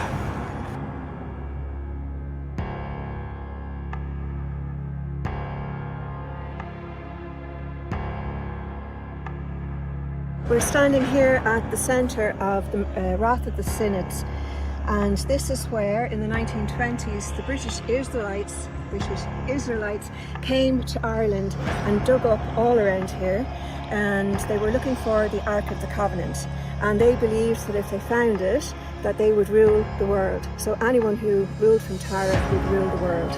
They believed the Ark of the Covenant was here, and in their archaeology, where they didn't put everything back the way it was originally, they displaced a lot of things, and the Irish people in the locality were very, very angered by this. And then we had famous people like W.B. Yeats and Maud Gonne, who led a great protest against the destruction that was happening here by the British Israelites. And so the Irish people at night time would come up and scramble the markers that the so-called archaeologists had put on the ground, and basically very interfere with their work. So the true king of Ireland at that time, he did come here and he took the Ark of the Covenant from here at the time that St. Patrick was coming in with his marauding armies. Now, I don't know anything. Well, I do, and that's why I'm here. Yeah. And that king took the Ark to England, fled across the water to England, and about an hour and 20 minutes outside of London, there is a forest, and there is a Gothic pile, and underneath that Gothic pile, about I think 18 odd feet, that Ark is buried and has been waiting to surface in order to be brought back here to be situated again in phase conjugation with the stone, whereupon the activation of the noosphere is intended to occur. So this is an extraordinary story that is very, very real. I've tracked it. The reincarnated individual who was the High King at that time is currently in a prison cell in Fresno in the United States in maximum security. Is not getting out anytime soon. He was tricked by Crown agents and Washington, D.C. jackals into that prison cell. I know the whole backstory. It's a blood-chilling story. And he's been there for many years. I've been to see him. And he will be released in the fullness of time. Time now no longer being really the equation, because we've passed into the end of time. But he will be released at some point. He's the only individual whose resonant DNA is able to actually touch the covenant, that particular ark, where it is buried in England. It's one of 5 that I understand exist. I know there may be more, but that's a very real story. And beyond that, I know a great deal more. I've been to the location. I know where it is. There are 3 people alive who know that I understand. There are 3 people alive who know where that site is. It's an extraordinary story. And if you get to that site, the bizarre thing is that the Crown, England, have bought all the land for miles around that location. There's a little forest, and all around it they bought the land, so it's now prohibited entry. You can't even get into it. I got into it because the woman who was the custodian of that Gothic pile, beneath which the ark still lies, had been there for about 65 odd years, living there as the custodian of that sanctified spot. And the true King of Ireland, the reincarnated soul, was in the process of in turn bringing that up from the ground when he was interfered with and switched over to the United States, tricked over to the US. They caught him up in a dragnet, and he's been prevented from coming back to England. But it's one of the most extraordinary, enigmatic stories you'll ever hear. But it's still being written. All I can say. So, well, you're the first person to talk to me about this ark, the connection between this particular ark and this spot where we are. So I'm very interested in the subject. Yeah. Another thing that was very interesting underneath the ground here is they found labyrinths which were higher than your head, like two times higher than your head. So that's all underneath the ground here. So who knows? Yeah, maybe there was an ark. I don't know. I can't tell.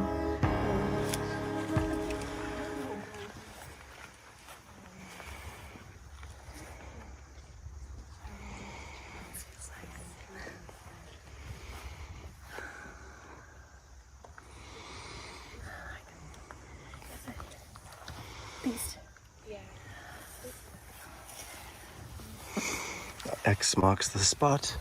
Did you feel it? Yeah. Can you feel it in your heart?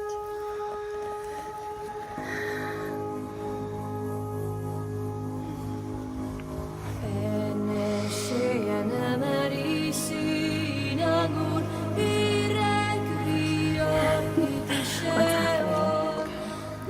There has been like a call from the Eternal Sun, the code of the Eternal Sun, or the seed of the Eternal Sun. And we can give the response today. So we will open the channel of the Father and the Son. Whatever that looks like. Not projecting, because there's been so much projection onto what the Father of the light of Father is and what the channel of Father is, and we're just allowing everything to emerge as it is. Yeah. You know? Look at this clock. Seed. That's the seed. Mm-hmm. We are.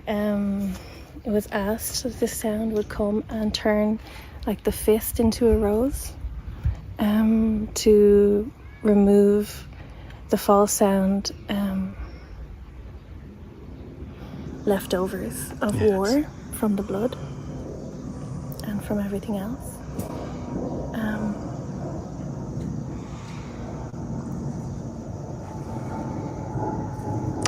The two themes that I've been speaking to in the last few months, but really about a year, have distilled down into two essential narratives. One is the resurrection of the ancestral blood song, and the need for that to be heard. And the other is the restoration of the Eternal Mother. Mm-hmm. And the critical need for that to be facilitated. Yeah. With full consciousness. Mm-hmm. Yeah. So the presence of the Eternal Mother is, from what I can say, is restored. The womb has been corrected. The womb has been remembered as, and this is to come into consciousness, right? And sometimes there's instant correlation.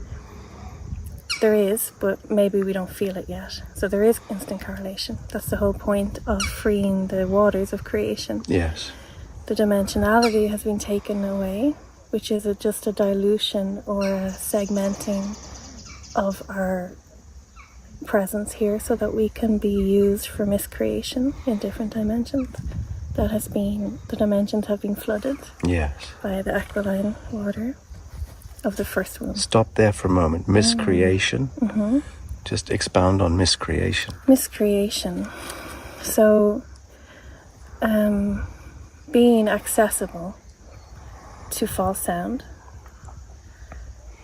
Essentially, that's what I'm seeing as the component that once the sound is corrected, everything else can correct. So false sound is false light, same thing, right? Yeah, sound is light, but sound has an intention. Like sound is... It carries the intention. Yeah. Yes, it's the carrier of it. Yeah, very good. So it moves through water, which we are within, and it... the stones were used to ground false sound. To ground false sound and reintegrate it back into Alpha Omega, into coherence. I guess that's the word. Yeah. It was to, basically we are the mechanics of creation, and the false sound was used to hijack the mechanics of creation that we are. And then the stones, in their capacity as the machine, the machine of it, the corruption was done to ourselves first and foremost. Yes. But it's like the stones can tell us what the corruption was, or what it looks like, or what it was before. Yes. So just we are surrounded by trees, and trees were never corrupted. So that is interesting to note, that like we can take our counsel from trees in relation to what true sound looks like. Yes. They only receive the core sound, the true sound that's coming through. That's why they look so good. Always and always. Yeah, they have no problem creating fruit or flowers and being what they are, which is what we are supposed to be. And the core sound that's coming to correct, to allow the correction, is the first sound, the first emanation of the Cosmic Mother. It looks to me like it comes from a cosmic rose. Yeah. And it is just, the colour is sapphire. That's the colour that I see. And this is the current of creation. And it is the only accessible, the only current of creation, the only sound which is actually allowed in our creational waters now, in our womb. And the reason for that is that the golden eye of Mother, the first eye of Mother, people call it like the eye of the needle, that has been reinstated between the ether and the womb. So that has been reinstated to disallow. Nothing can pass through that except what resonates. Very good. The only way the mother controls, it's not controlled, it's just resonance. Yeah. That's it. It's only sound. Very good. These stones, I was told, are these two stones. What was happened here was that the man who would be king apparently would, if he had to be able to drive a chariot through these two stones, and if he did that, it let out a sound that resonated with the pillar stone we saw earlier. Right. So this is the representation of the eye of the needle, the doorway of the mother, and that is how kings are born. That is the channel of man, is born through the doorway of mother. And there's no other We have a word. plan. What's our plan? What's our plan? Well, I need to talk to you first and feel from you. Wow, look at that. Isn't it nice? How beautiful that is. Isn't that lovely? Blends perfectly seamlessly into you. There we go. Here we are. And there's our rose. The rose of the compassionate heart, the eternal call of the sun.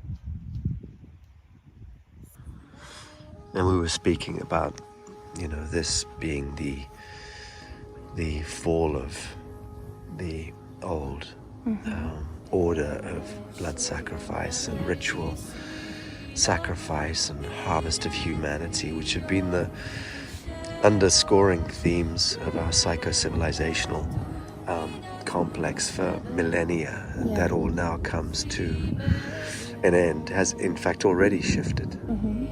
The false sound that was imposed upon the crystal core, the crystal heart, the stone, brought the blood to be available to be sacrificed, if you know what I mean. It brought the blood to a frequency of division and discord and war, so that it was usable by an anti-life, in anti-life creation.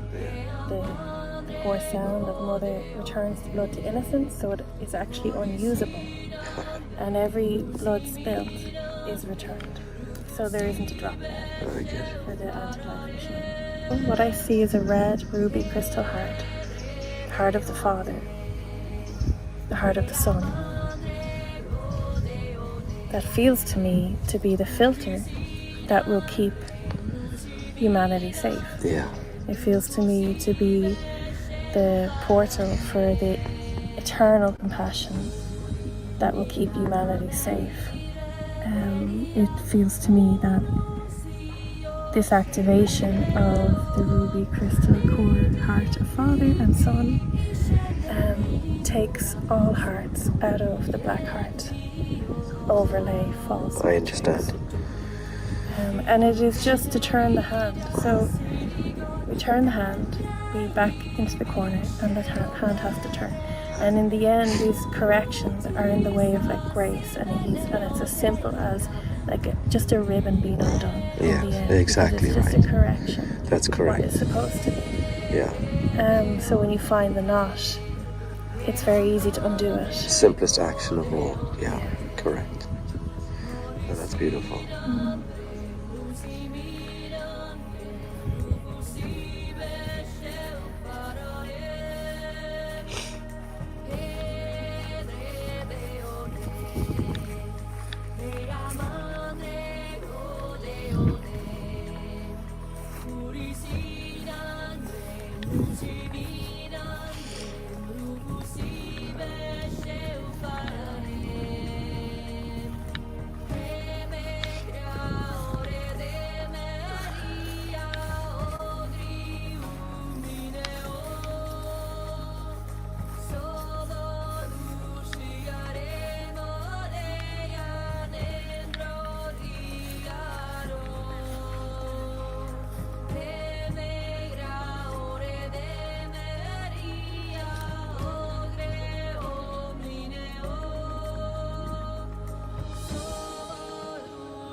The intention, the sound intention of channeling the sound of Mother around the crystal heart of Father and Son, to see this unification of the channel of Father and Son, the channel of the unification of the call and the response within each person. The unification and the correction of the channel of Father, so that it is accessible to everyone and to the earth, in the way of the eternal grandfather trees, asking for the eternal grandfather trees to show us this way.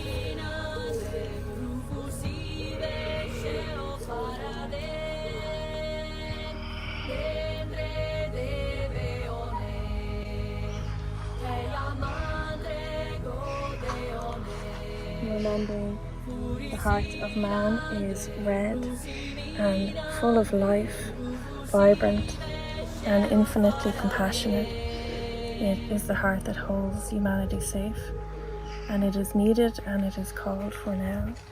And it is called in this moment from the code call of the Eternal Sun. Aho.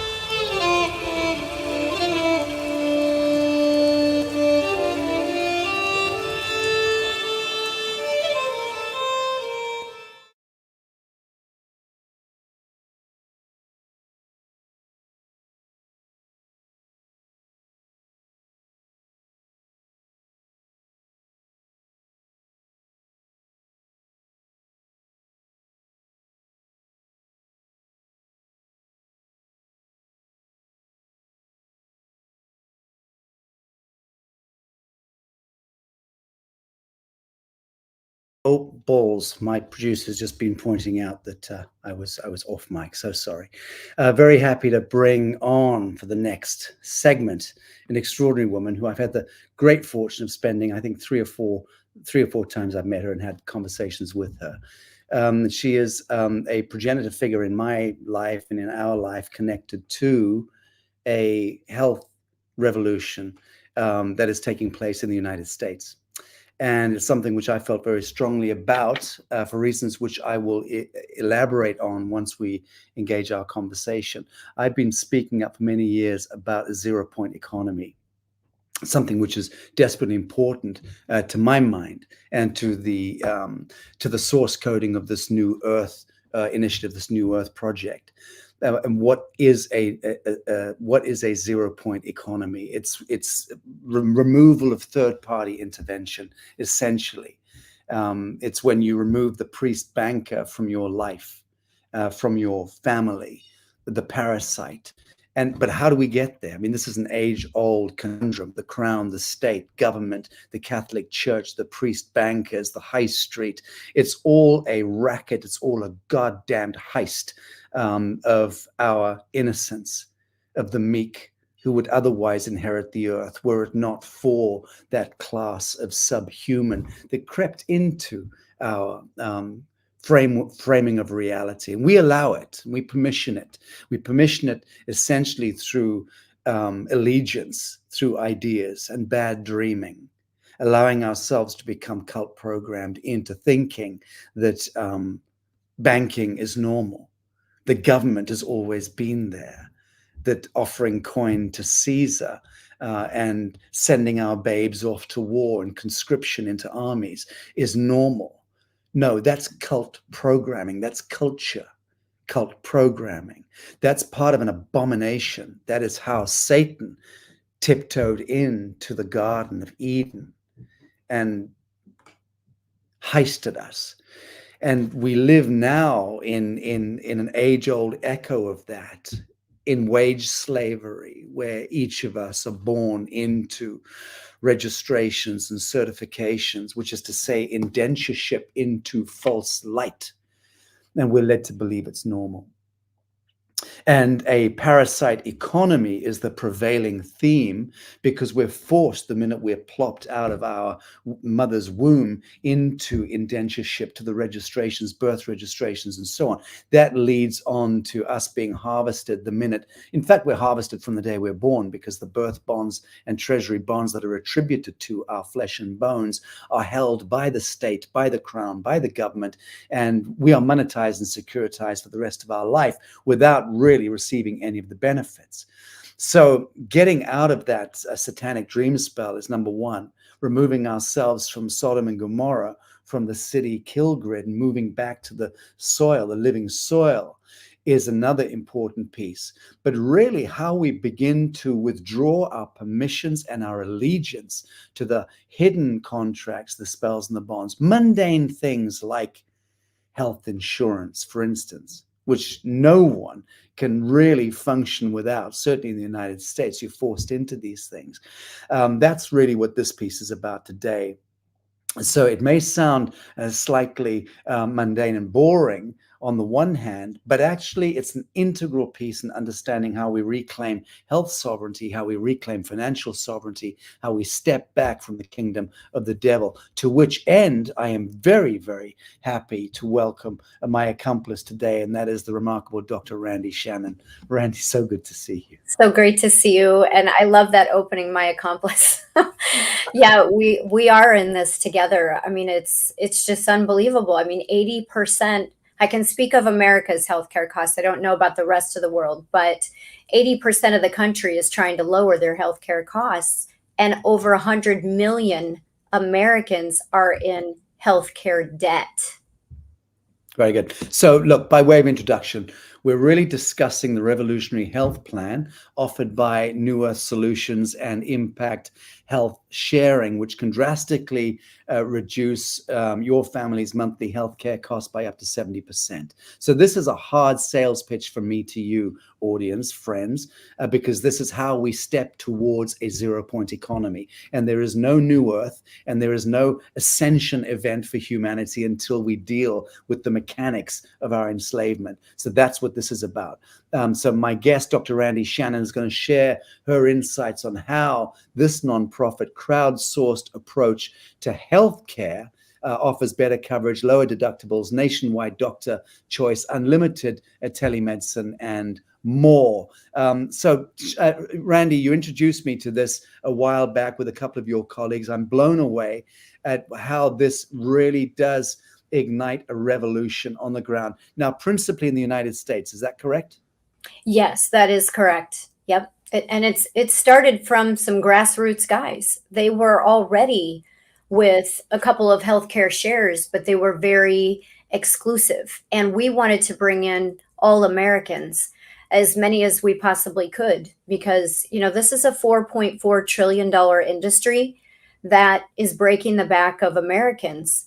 And so when they first got started, these were executives and vice presidents of a couple of other what we call healthcare share companies.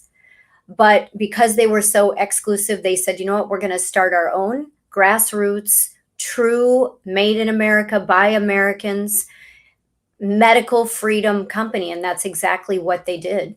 Very good. Now, tell us some of the major differences between Impact, which is what we're offering here through New Earth Solutions, and say BC and BS. That's Blue Shield, right? Yeah, Blue Cross Blue Shield. And how is it different from health insurance in that sense? Well, the numbers actually just changed even just in the last few weeks. We are saving everybody across the board 50 to 70% from what those big companies are charging you. And, you know, you mentioned some of it. They have very high monthly premiums. We have as low as $2,500 a month. Ours is for the whole entire family, as opposed to they are per family member. That's very, very costly. You know, when you have 4 or 5 kids, 6 kids, 7 kids, imagine if they all went to the hospital in the same year. That's going to break the back even further. So those are just a couple of ways. They force you to choose from a specified group of doctors. I remember when, you know, I'm 56 now, but when I was a young mom, I was 21 and had my first son, and I had to stay within that group. And the doctor that was given to me was just really cold-hearted, brutal, not anybody I would have ever chosen for the birth of my first child. So we do not do that. You get to choose your doctor, choose your facilities. And also we go by the date of birth of the oldest person in the household, whereas that archaic system that you described so well in the beginning, they go by your bank account. Yeah. And how much are you making, Sacha? Yeah. We want to know. Yeah, very good. So I confess I don't know what this means, but it's in my production notes and I have to follow them for the purposes of this interview. Can you explain what a pre-existing condition is defined as? Yeah, pre-existing medical conditions are conditions which are known as signs, symptoms, you know, testing. Let's say you're in the middle of a battle of cancer. You've already started that somewhere else. With us, by the way, high blood pressure and high cholesterol, we don't consider pre-existing. And anybody who's over 65, there is nothing there that's pre-existing either. They come in with a clean slate. But if you've already started with something somewhere else, then you kind of need to finish that. You need to be declared cancer-free. The only sense that we're like these other companies is we have a 36-month look back. It's for the protection and the health of the company. So if you do have something that was prior to the membership, then we do consider that pre-existing. However, we will still do something called repricing, which is really unbelievable. So if you have a $200,000 bill, let's say with Blue Cross Blue Shield, and you have that pre-existing condition, but we pick you up because they can still have us. We can reprice that $200,000 bill. And I've seen those come down even as much as 95%. So with a bigger health company, you could be left with an $85,000 bill that you need to pay out of pocket. With us, we reprice that down. And, I'm seeing people get a $200,000 bill to less than $4,000 and $5,000 out of pocket. Remarkable. So it's huge. So what is healthcare changes slightly when someone turns 65, right? So just tell us a little bit about what that looks like. Yeah, we love our 65-year-olds. And like I said, we go by the birth date of the oldest person. So if they're 65 or older, they're going to go on the membership by themselves. And that's okay. So we have the lowest, what you would know as a deductible. We call it a PRA, primary responsibility amount. We have the lowest in the industry. It's only $1,000 for them. That's unheard of. And then if you're 65, I know right now our pricing for you is at $96 per month. It's very inexpensive. And literally you do at 65 have to have Medicare Parts A and B, but they're used to that. They know the rules here in this country. But you can get rid of all the other ones and just pick us up, and we pick up all the incidental and we actually reprice it all. So, and out of pocket, it's just $96 a month. It's very I'm almost there and I can hardly believe it, but every senior is just blown away at the pricing that we have for them. Very good. And what about things like dental and vision? Is that on the horizon? It absolutely is. They're actually making an announcement in the month of August on dental and vision. And it's my understanding there really isn't much that it doesn't cover. So braces, dentures, I'm hearing Invisalign. I can't say specifics, but that's coming. If you're with the bigger companies, you're going to pay extra for that if they offer it, or it's going to be a huge addendum. With us, it's literally added into the plan. And you can choose, again, your doctor, your facility. You're not steered in any one direction. Very good. And for the purposes of this, people can go to newearth-solutions.com, and there's a telephone number there. Dr. Randy, everyone today is looking to save money. Obviously, we're in a global financial meltdown, and people are looking to save and to find ways to also generate revenues. Tell me how someone can become involved with this particular ground floor mission. I think Christy's going to show slides with a website and phone number. But yeah, speak to that kindly. How can people join up with this army? Perfect. There's two different ways, Sacha. One is they can be a customer and they're going to save 50 to 70%. A family of 4, for example, if they're with one of those bigger companies, we haven't had one yet, at least not me, where we didn't save them $12,000 a year minimum. We've had $20,000 and $25,000 savings as well. So that would be the customer side. And they do have until the last day of the month to get started, and it kicks in the first of the next month. So if they do happen to see this later and they come on in the middle of the month, they pick it up then, but it kicks in the first of the next month. The second way is really important because, for us to get this all across this country, we need help. And we are word of mouth. And instead of paying media and advertising, we are the commercial. I'm the commercial. Sacha, you're the commercial. Many of your assistants are on board as commercials. So let me just give a visual. 100 customers on Impact Health. If you want to market this with us, 100 customers is $4,000 a month residual. So in this country, you can pay into Social Security for all your life and you will not make $4,000 a month residual. 1,000 customers in this. If you can think bigger, like I'm going to talk to restaurant owners who are desperate to keep their doors open and they need to come down in their pricing, or insurance agents. We actually pay an insurance agent more here, and they don't have to be licensed. None of us do. 1,000 customers in this will pay $40,000 per month. So the money is here, and they're not spending it on, the lying media. We don't want it out there. We want it coming from people like me and you and the small business owner, or, the Wall Street guys. We don't care. It's whoever wants to help save this country. And when we had those lockdowns in this country, there was 3 or 4 things that people did not get rid of. 1 was their wireless phones, 2 was their internet, 3 was their television, and 4 was their health care. And we're affiliated with all 4 of those things. So if somebody comes on board and decides to work with us, we'll actually expand their horizon and show them how they can get involved in all of it.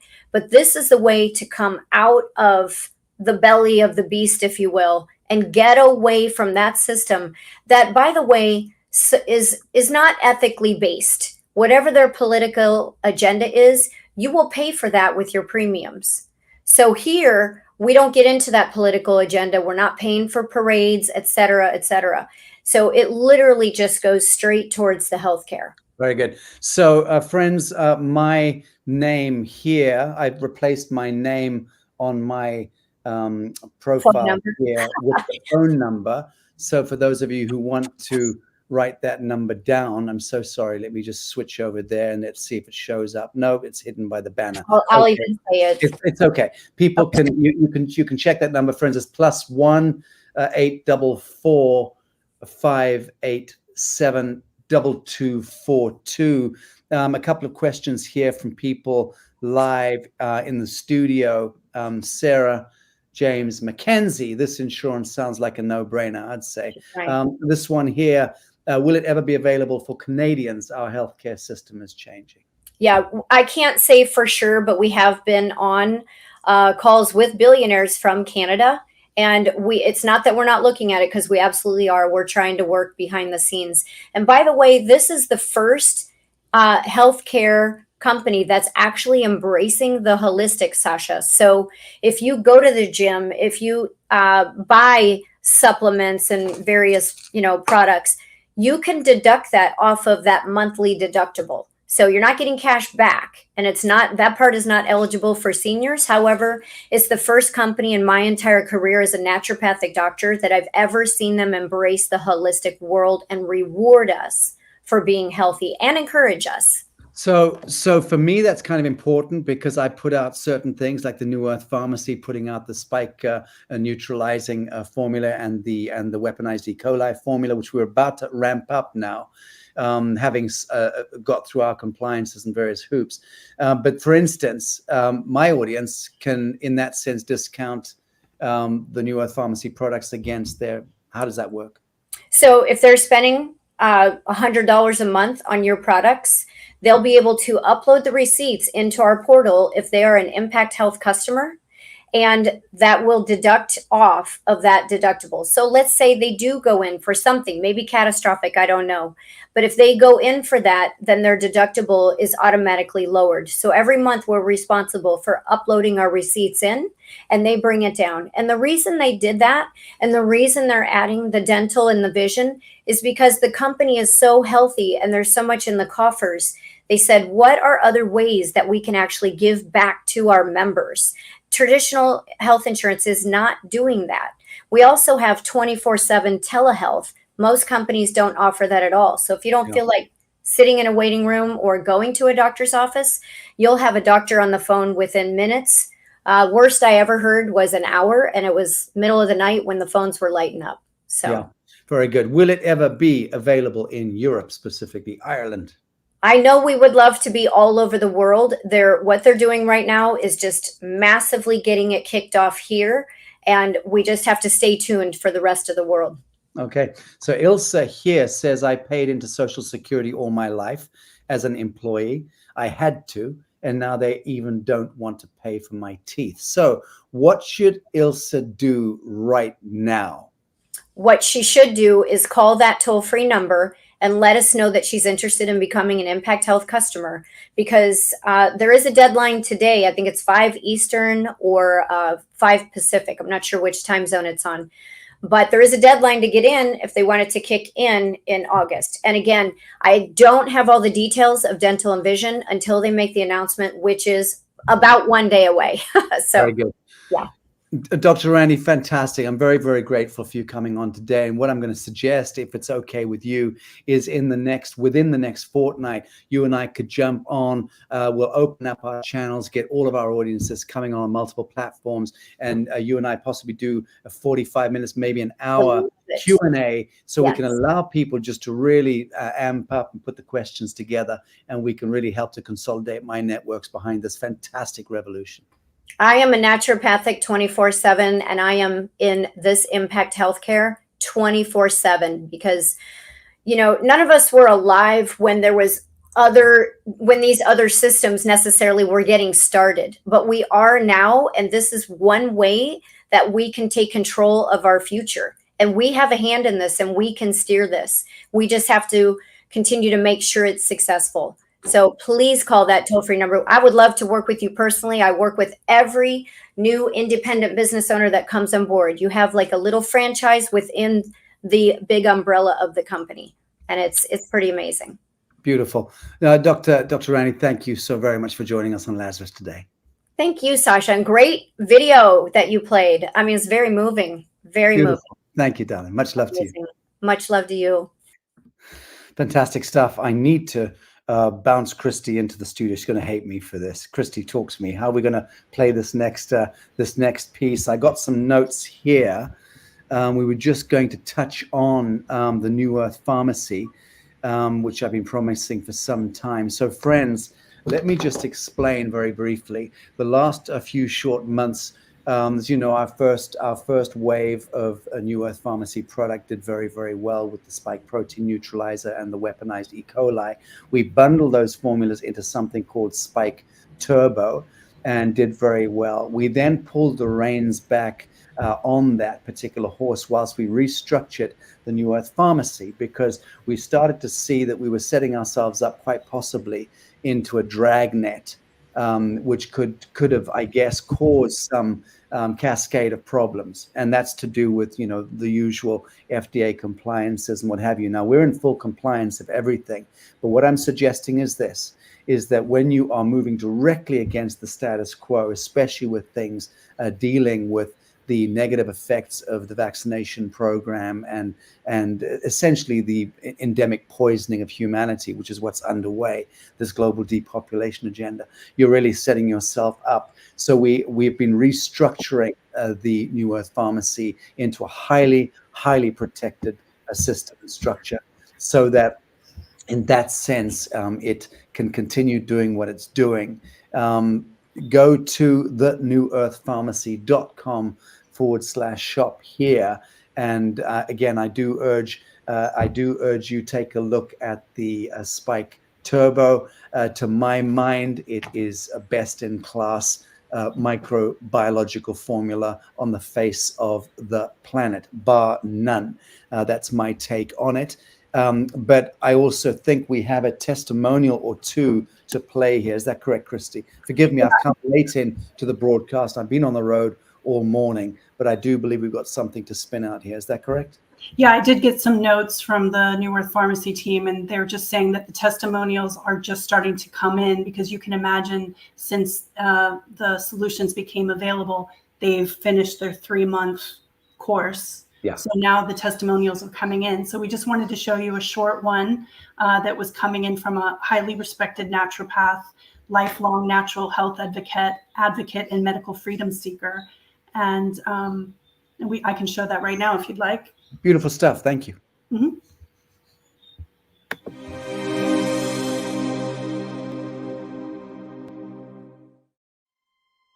At New Earth Pharmacy, we firmly believe in the transformative power of naturally organic innovation to positively impact lives. The dedicated team of New Earth Pharmacy has successfully created an extraordinary and groundbreaking brand. We aim to reduce reliance on the pharmaceutical industry and its intermediaries, giving people the power to write their own wellness script. We're pioneering a movement that empowers individuals to take control of their well-being. Our team and advisory committee have worked long hours, ensuring that our products incorporate the best opportunity for full-spectrum immune support. Every step has been a carefully choreographed chain of events leading up to our launch. By harnessing the proteins derived from organically raised hens, we offer a long-awaited solution for those who have felt neglected by the traditional medical community. Our endeavor brings unprecedented innovation like nothing the world has seen before. New Earth Spike and New Earth Spike Turbo uses patent-pending egg protein technology to support the body's ability to defend against symptoms related to spike protein exposure. The New Earth Pharmacy is pleased to present our supplement, the New Earth Spike and New Earth Spike Turbo. Together, we are igniting a revolution. Welcome to a new era of wellness. Welcome to New Earth Pharmacy.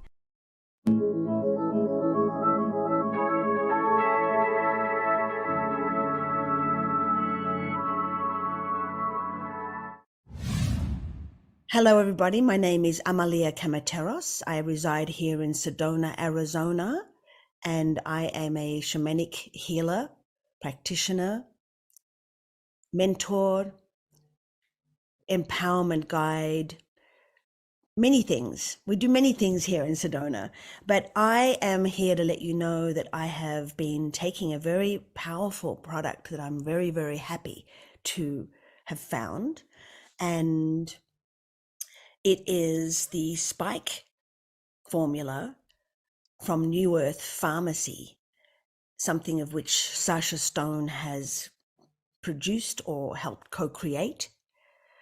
And I have been very interested in Sacha Stone for many, many years now, following him from here to there, and most recently experienced him in person at the Conscious Life Expo in March of this year, 2024, and found him to be very, very informative and absolutely mind-blowing to me in how he would stretch my parameters of how I think, and what he's up to and what he's creating in the world has really completely blown my mind open, and therefore I got to trust this product, and I'm taking this product right now. I started on the 10th of February, 2024. So I've been taking it for a month, and I take it non-stop. There's not one day that I would let myself not take it, because it feels so good to me. And I look forward to it. It's not like, oh, I've got to take this supplement, that I often can feel that way about supplements. This one, and I'd say my truth, this one I'm just straight away, first thing, I will take it, because it feels so fortifying to my system and strengthening.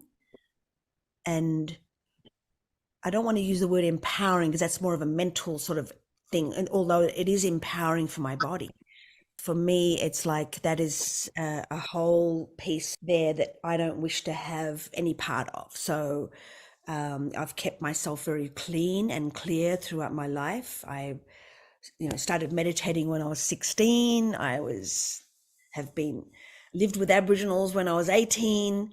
Got my mother to drive me 2 hours when I was 16 to go and get spring water from the mountain. So I've always had this alliance and I don't want to say dedication, but a very strong alliance to my health as a number one in terms of how I'm going to be thinking and how I operate in the world. So I did become a naturopath doctor as well. I was a naturopath doctor in Australia for 17 years and know the value of health and homeostasis and balance and cleanliness in the body, because the body never lies. It's absolutely one of the most truthful things that we have, that we can follow through with.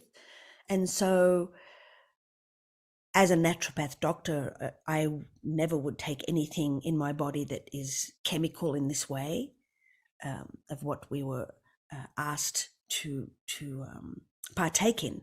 And I don't partake in these things, in not even medications of any kind. So when I heard about this product, that it could clean up the spike protein in my bowels, definitely I want to do that. I actually haven't taken any vaccinations. I have not taken any vaccinations and feel very strongly committed to my body being the empowered state it is, knowing what to do in itself. So I went and got a blood analysis through the microscope probably around a year ago, and without taking any vaccination, my blood had spike protein in it, and I was not happy about that. And I'm aware of the shedding that can happen, and that's everybody has shedded. A lot of people have shedded, and those who have not partaken in that type of vaccination is affected in their bloodstream with spike protein, and that doesn't feel good to me, because I take, as I said, a lot of pride and a lot of focus in keeping my body pure, in the true pure God form, in the full alliance of health. And so when I heard of this product, excuse me, I went straight to it, and because I trust Sacha and what he does in the way that he thinks and who he is in his being. And after hearing him in person at the Conscious Life Expo, there was no doubt. It was full, clear yes that I would take this product. And I've been feeling great. I've been feeling strong. I feel like I've got a backbone of health in my body. And it feels like every cell in my body is being filled up with fortification. That's the best way I can explain it. That every cell in my body is packed. There's no missing points. There's no missing bits in there that feels empty. It feels like I'm absolutely fortified in my bones and my strength, and particularly in my cells. And I have a fortified stools too. So it feels good. I'm really enjoying the product very much. I remember Sacha speaking with him at the event the week after in Sedona. I remember saying to him that I wasn't feeling any toxic. I wasn't feeling any toxicity releasing, or any what do you call it when you're going through a healing crisis? I wasn't feeling any of that. I went straight into feeling mighty. I feel really mighty with this product.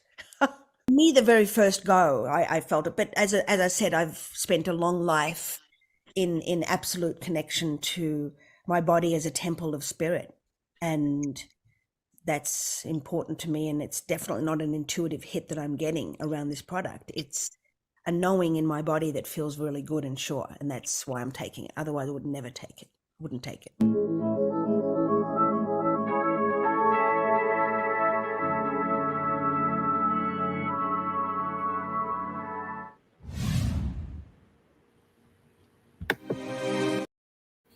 Okay, so just so everybody knows, we still have the 30% off, and the team is just letting me know that this is the time to take advantage of this 30%, because they're just going through repackaging the capsule format, fine-tuning the formula. So now is the time that you can take advantage of this.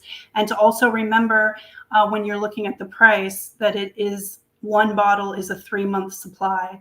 So they're completely non-synthetic products, comparable to possibly other inferior products made with very basic first line of defense ingredients that have recently flooded the market. So this is definitely a difference out there. And so we hope that you're able to take advantage. Before we move into the member part of this symposium, just a quick promo from the Heart of Glastonbury magazine that was kind enough to do this expose on Sacha Stone, the Lazarus Initiative, and they're also going to offer a sneak peek at a really amazing article written by Alana Freeland for our upcoming journal. So we're going to let people have a little view of what our journal is like as well. And they have this 12, an issue a month. And I believe they have a special of £10 for the entire year. So let me show you that before we go into the rest of the symposium.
Well, well, Lazarus, The Secret Life of Mother Mary with Marguerite Mary Rigoglioso. Rigoglioso. I keep doing that. I take that name sometimes into my dream state and try to get it right. And it flows off the tongue. And of course, the extraordinary William Henry, joined by these two extraordinary scholars. In the first instance, award-winning author Marguerite Mary Rigoglioso,